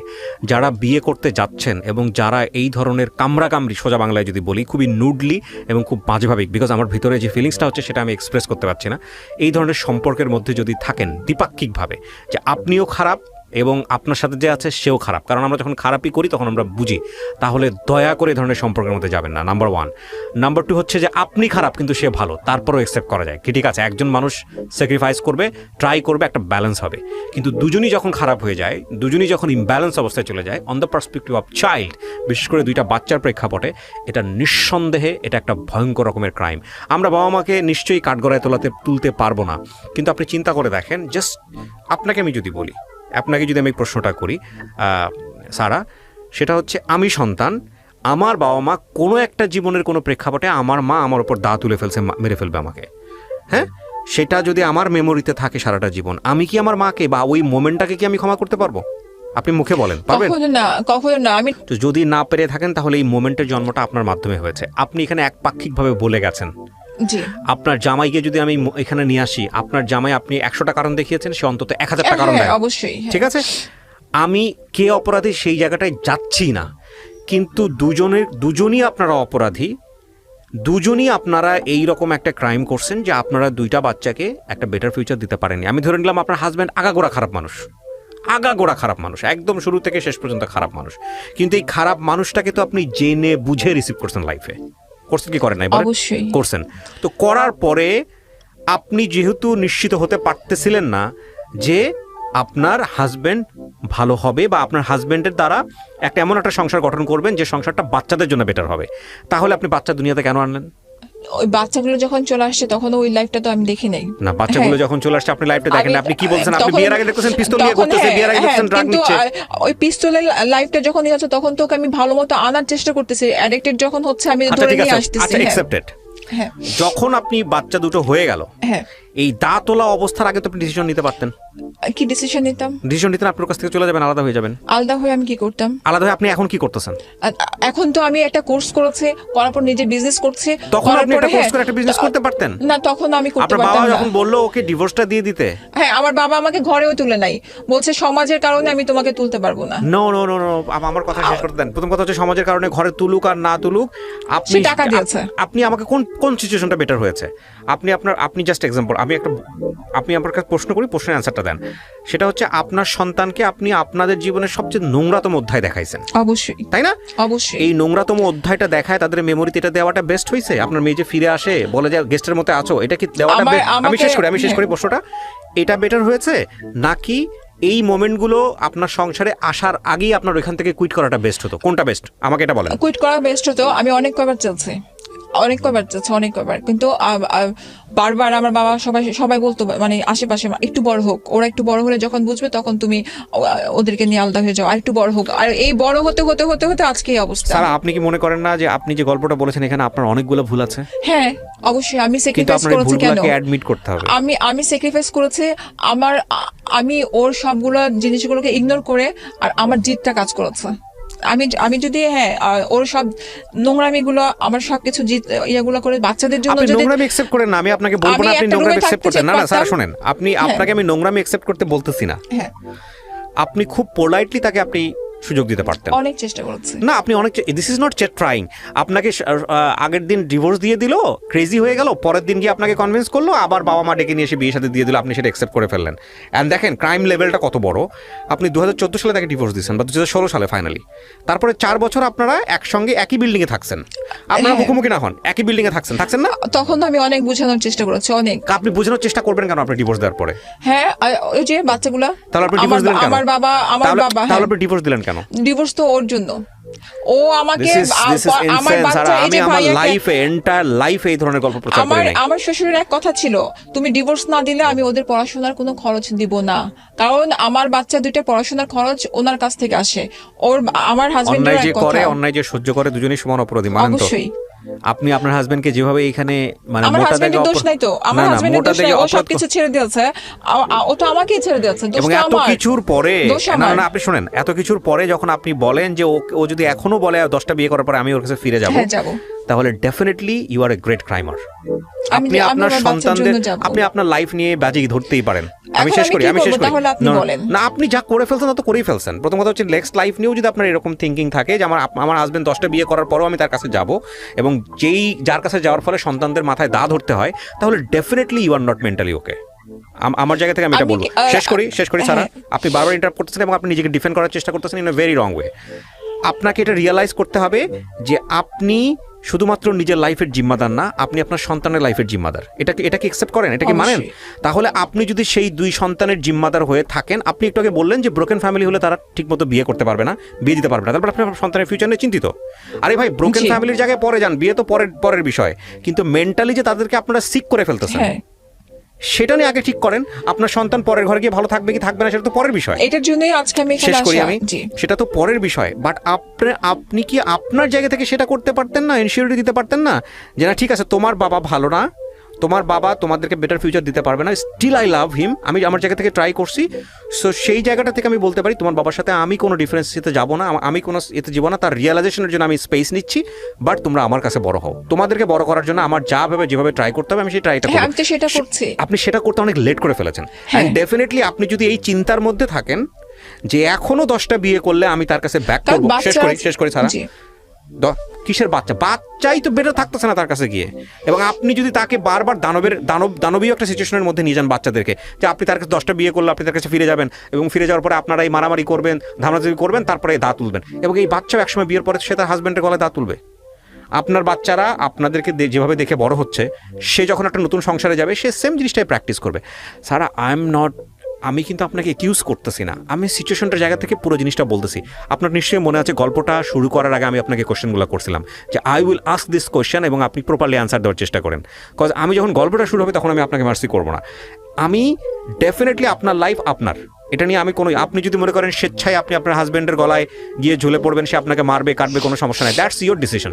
বাট বাচ্চা যখন চলে আসে, এই বাচ্চাদেরকে বেটার ফিউচার দেওয়ার জন্যে আপনার তো রিয়েলাইজেশন আছে, আপনার হাজব্যান্ডের, ঠিক আছে আপনার কথা যদি ধরে নেই যে আপনার হাজব্যান্ডের মধ্যে কোনো রিয়েলাইজেশন ছিল না, তাহলে আপনার রিয়েলাইজেশনের জায়গায় এত বড় একটা ভুল কেন? এটা হচ্ছে আমার কোয়েশ্চেন যে এত বারবার ভুল কেন? এবং স্টিল আপনি আপনার হাজব্যান্ডের ক্ষেত্রে বলছেন রাইট না, ইউ আর 40 রাইট, কত 34 থেকে 40-র মধ্যে, হ্যাঁ আপনি আমি ঠিক আছে তো, আমি ঠিক বলেছি? তাহলে এই বয়সে এসেও যদি আপনি টিনেজারদের মতো বলেন যে আপনার জামাই 10 বার বিয়ে করলেও আপনি তার কাছে ফিরে যাবেন এবং সেটার বলি হবে আপনার বাচ্চারা, ও মাই গড, এখানে একটা কথা আছে। কারণ কি, ও তো আমার বাসায় আসতেছে না, আমি থাকতেছি উপরে, সেখানে আমি আমার মতো করে আমার বাচ্চাদেরকে মানুষ করতে পারছি। আমি যখন বের হয়ে আসি তখন ওকে আমি আমার পা ধরে বলেছিলাম যে আমাকে ওর পরীক্ষাটা পর্যন্ত থাকতে দাও, যেন পরীক্ষাটা ওর ভালো হয়। হ্যাঁ, এ লেভেলটা যখন হাফ দিচ্ছে তো জানুয়ারি মাসে, ও বলছে না ওদের জন্য আমি আমার লাইফ নষ্ট করবো না। তো এটার জন্য আমি বলছি যে আবার ব্যাক করব। কারণ আমি এখন এখানে যখন আপনি বললেন না আমাকে যে আরো আগে আপনি এই ডিসিশনটা নিতে পারতেন, একটা মেয়ে একা থাকাটা অনেক টাফ। একটা আমার অনেক আপনজনরা যারা আমার রক্তের সম্পর্কে, তারা সহ আমার দিকে খারাপ নজরে তাকায়। আপনার ভুল ছিল না? টেল মি, সেই টাফ জায়গাটার জন্য আপনার ভুলটা ছিল না? কি ধরনের? আপনি যখন ইন্টারে তখন তাকে বিয়ে করছেন এরকম পিস্তলওয়ালা একটা ছেলেকে করে দিয়ে, আপনি ডেফিনেটলি হচ্ছে আপনি প্রাইভেট ইউনিভার্সিটিতে পড়তেছেন, আপনার বাবা মায়ের তো নিশ্চয়ই সে সাপোর্ট দেওয়ার সুযোগ ছিল যে 5টা ছেলে মেয়ের 4টা ছেলে মেয়ে মারা যাওয়ার পর আপনি হয়েছেন, আপনার বাবা আপনাকে উচ্চ শিক্ষিত করে চাকরি দিয়ে আপনাকে এস্টাবলিশ করে দিতে পারতেন না? সেটা বিগ ক্রাইম না? আপনি ভুল করছেন না? ওকে, ডেফিনেটলি। সো এটা আমার বাবা মৃত্যুর আগ পর্যন্ত 2018 পর্যন্ত আমার বাবা প্রতি মাসে আমাকে 30 থেকে 40 হাজার টাকা দিয়ে আসছে, সে লাস্ট পর্যন্ত দিয়ে আসছে। তো হ্যাঁ, এবং তার লাস্ট পর্যন্ত একটা কথা ছিল। আপনি বলেন ভুলটা আমার ছিল। এবং ছেলেটা তো আপনাকে লাভও করেনি বলছে ফ্রেন্ড, আপনি তাকে বিয়ে করছেন। এবং ছেলেটা একটা মেয়েকে লাভ করতো, সেই মেয়েটা তার প্রাইভেট টিউটরকে লাভ করে দেশের বাইরে চলে গেছে, এটা জেনেও আপনি তাকে ছেলেটাকে বিয়ে করছেন। সো দেখেন, এখানে মেয়েদের এই যে জিনিসগুলা, ইমোশনালি একটা ছেলের প্রতি অ্যাটাচ হয়ে যাওয়া, ইমোশনালি একটা ছেলেকে এইভাবে চিন্তা করা, এবং ক্রেজিনেস, এই জাতীয় লাভের ক্ষেত্রে অনেক ভয়ঙ্কর রকমের ক্রেজিনেস থাকে। এরা মুহূর্তের মধ্যেই খুন করে ফেলতে পারে, এরা মুহূর্তের মধ্যেই একদম দুজনের জন্য একদম জান ছেড়ে দিতে পারে। দেখেন, এটা কিন্তু এনাদের এত বছরের কনজুগাল লাইফেও হয়েছে, যদি ওনাকে আমরা বিলিভ করি। সেটা কি, আগের দিনে ডিভোর্স দিচ্ছে, দিয়ে ছাদ থেকে শুধু নেমেছে, মানে 4তলা থেকে শুধু নেমেছে, পরে নিচে নেমে হাত পা ধরছে, চলো তোমাকে আমি আবার বিয়ে করবো। So this is the thing, এদের মধ্যে এই যে জিনিসটা, এইটা মারাত্মক। বিকজ আমি একটা কথা বলি, নোবডি ইনক্লুডিং মি, এই যে আমি এত বকর করতেছি বা এই যে আমি আপনাদেরকে দিচ্ছি, এই আমার জায়গায় বসে থাকলে আপনি হয়তো আমার চাইতে আরও সুন্দর করে বলতে পারতেন। বাট ইনক্লুডিং মাই লাইফ, আমি আমার নিজের জীবন নিয়েও বলি, প্রত্যেকটা কনজুগাল লাইফে প্রবলেম আছে, প্রবলেম থাকবে। হ্যাঁ, আমার অনেক অনুষ্ঠান আছে যেখানে আমি খুব পরিপাটি করে উপস্থাপন করি, বাট সেখানে যে প্রবলেম নাই বিষয়টা এরকম না, প্রবলেম আছে। কারোটা কম, কারোটা একটু অন্য ডাইমেনশনের, কারোটা অন্য ডাইমেনশনের। কিন্তু যখন in the case of child, যখন আপনি একটা বাচ্চা দুনিয়াতে নিয়ে আসেন, সেই বাচ্চা দুনিয়াতে আল্লাহ আপনাকে গিফট করে, উপহার দেয়। তো ওইটা আপনার কাছে সর্বোচ্চ আমানত। আপনি যদি তাদেরকে বেটার ফিউচার দিতে না পারেন, হ্যাঁ ঠিক আছে, আপনার ওয়াইফের অনেক বড় প্রবলেম আছে, মেন্টালি সে ডিসঅর্ডার, তার অনেক অনেক বেশি সাইকিয়াট্রিক, সে আপনার কথা একেবারেই শোনে না, কিছু শোনে না, ঠিক আছে, সেটা হাজব্যান্ডের ক্ষেত্রেও হতে পারে। যখন একটা মানুষ অন্তত পরিবারে বোঝে যে না ঠিক আছে, আমি যদি এটা নিয়ে বেশি সাংঘর্ষিক অবস্থায় চলে যাই, সেটা হাজব্যান্ডের পক্ষ থেকে হতে পারে, ওয়াইফের পক্ষ থেকেও হতে পারে, বা দ্বিপাক্ষিকভাবে হতে পারে, তাহলে বাচ্চাদের জন্য এটা একটা ভয়ঙ্কর রকম অবস্থা তৈরি হবে। অনেক মেয়ে আছেন, বিশেষ করে আমাদের সমাজে অনেক মেয়ে আছেন, নিজে তো মরবো, বাচ্চাটারও মেরে ফেলবো, কি করব, বাচ্চা সহ গলায় ফাঁসি দিব। এই যে সাইকো চিন্তা ভাবনা, এই সাইকো চিন্তা ভাবনাগুলো আমার মেয়ে নিজেই বলে, এখন আমার মেয়ে বলে, মা চলো আমরা একসাথে 3 জন মারা যাই, কারণ আমাদের করার এখন কিছু নাই। এটা কত বড় পরাজয় আপনার জন্য। এর চেয়ে বড় পরাজয় এটা মার জন্য কিছু হতে পারে না। আমার কাছে মনে হয় কি, সত্যি কথা, আমি ওপেন ভাবে বলছি যে আমি এখন আমার বাচ্চাদের জন্য যদি টাকা দরকার হয়, আমি এখন খারাপ হতে বাধ্য হব, কারণ আমার বাচ্চাদেরকে মানুষ করতে হবে, আমার বাচ্চাদের একটা বেটার লাইফ দিতে হবে। নিশ্চয়ই আপনার সেই চিন্তা করতে হবে না। আমি আপনাকে একটা প্রথম কথা বলি, আপনার চিন্তার জায়গাটাকে শান্ত করতে হবে। আপনি কিছু মনে করেন না, আমি আপনাকে সিস্টার হিসেবে, বোন হিসেবে বলতেছি, চিন্তার জায়গাগুলো খুব রাফলি কিছু চিন্তা আছে আপনার মধ্যে, যে জায়গাগুলো অবশ্যই স্টর্মিং এর জায়গাটা। আমি যারা খুব ভালো পরামর্শ দেন তাদের কাছে গিয়ে পরামর্শ নেন।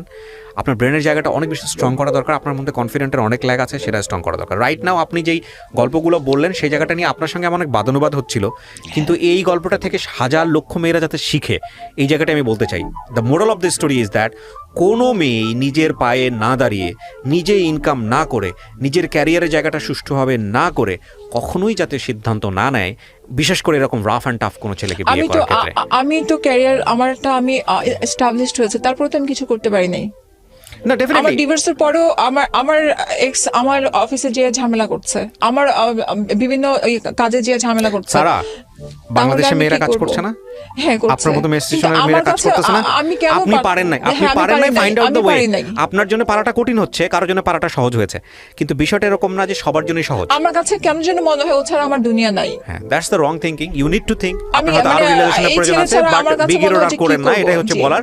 এবং এইখান থেকে অনেক কিছু শেখার আছে।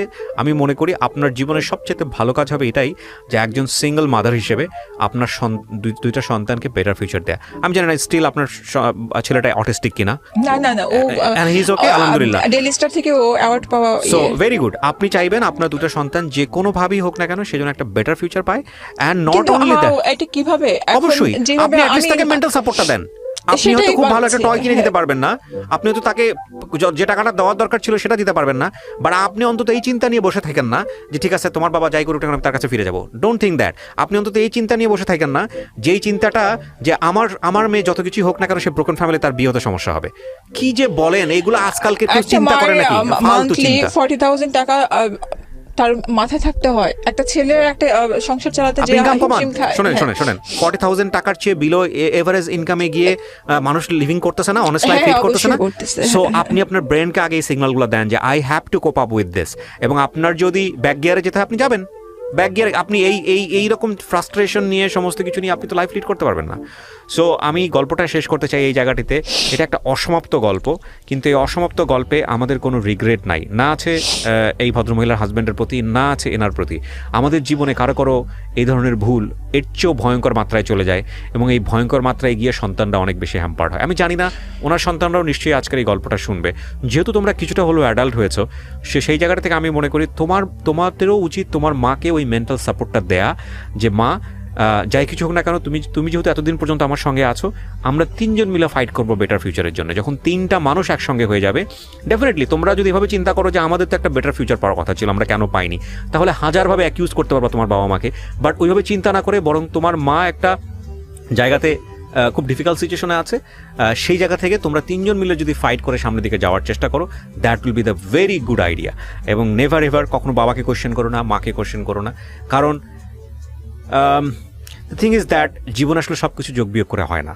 হ্যাঁ, যোগ বিয়োগ করা হয় না। আমি যে কথাগুলো বলতেছি, আমার জীবনেও বিভিন্ন রকমের প্রবলেম আছে। তো সেই জায়গাটা থেকে আমরা মনে করি যে বেস্ট সলিউশন যেটা, সেই জায়গাটায় যাওয়া উচিত। অ্যাটলিস্ট নিজের ভালো থাকার জন্য কারো কোনো ক্ষতি করা উচিত না। আর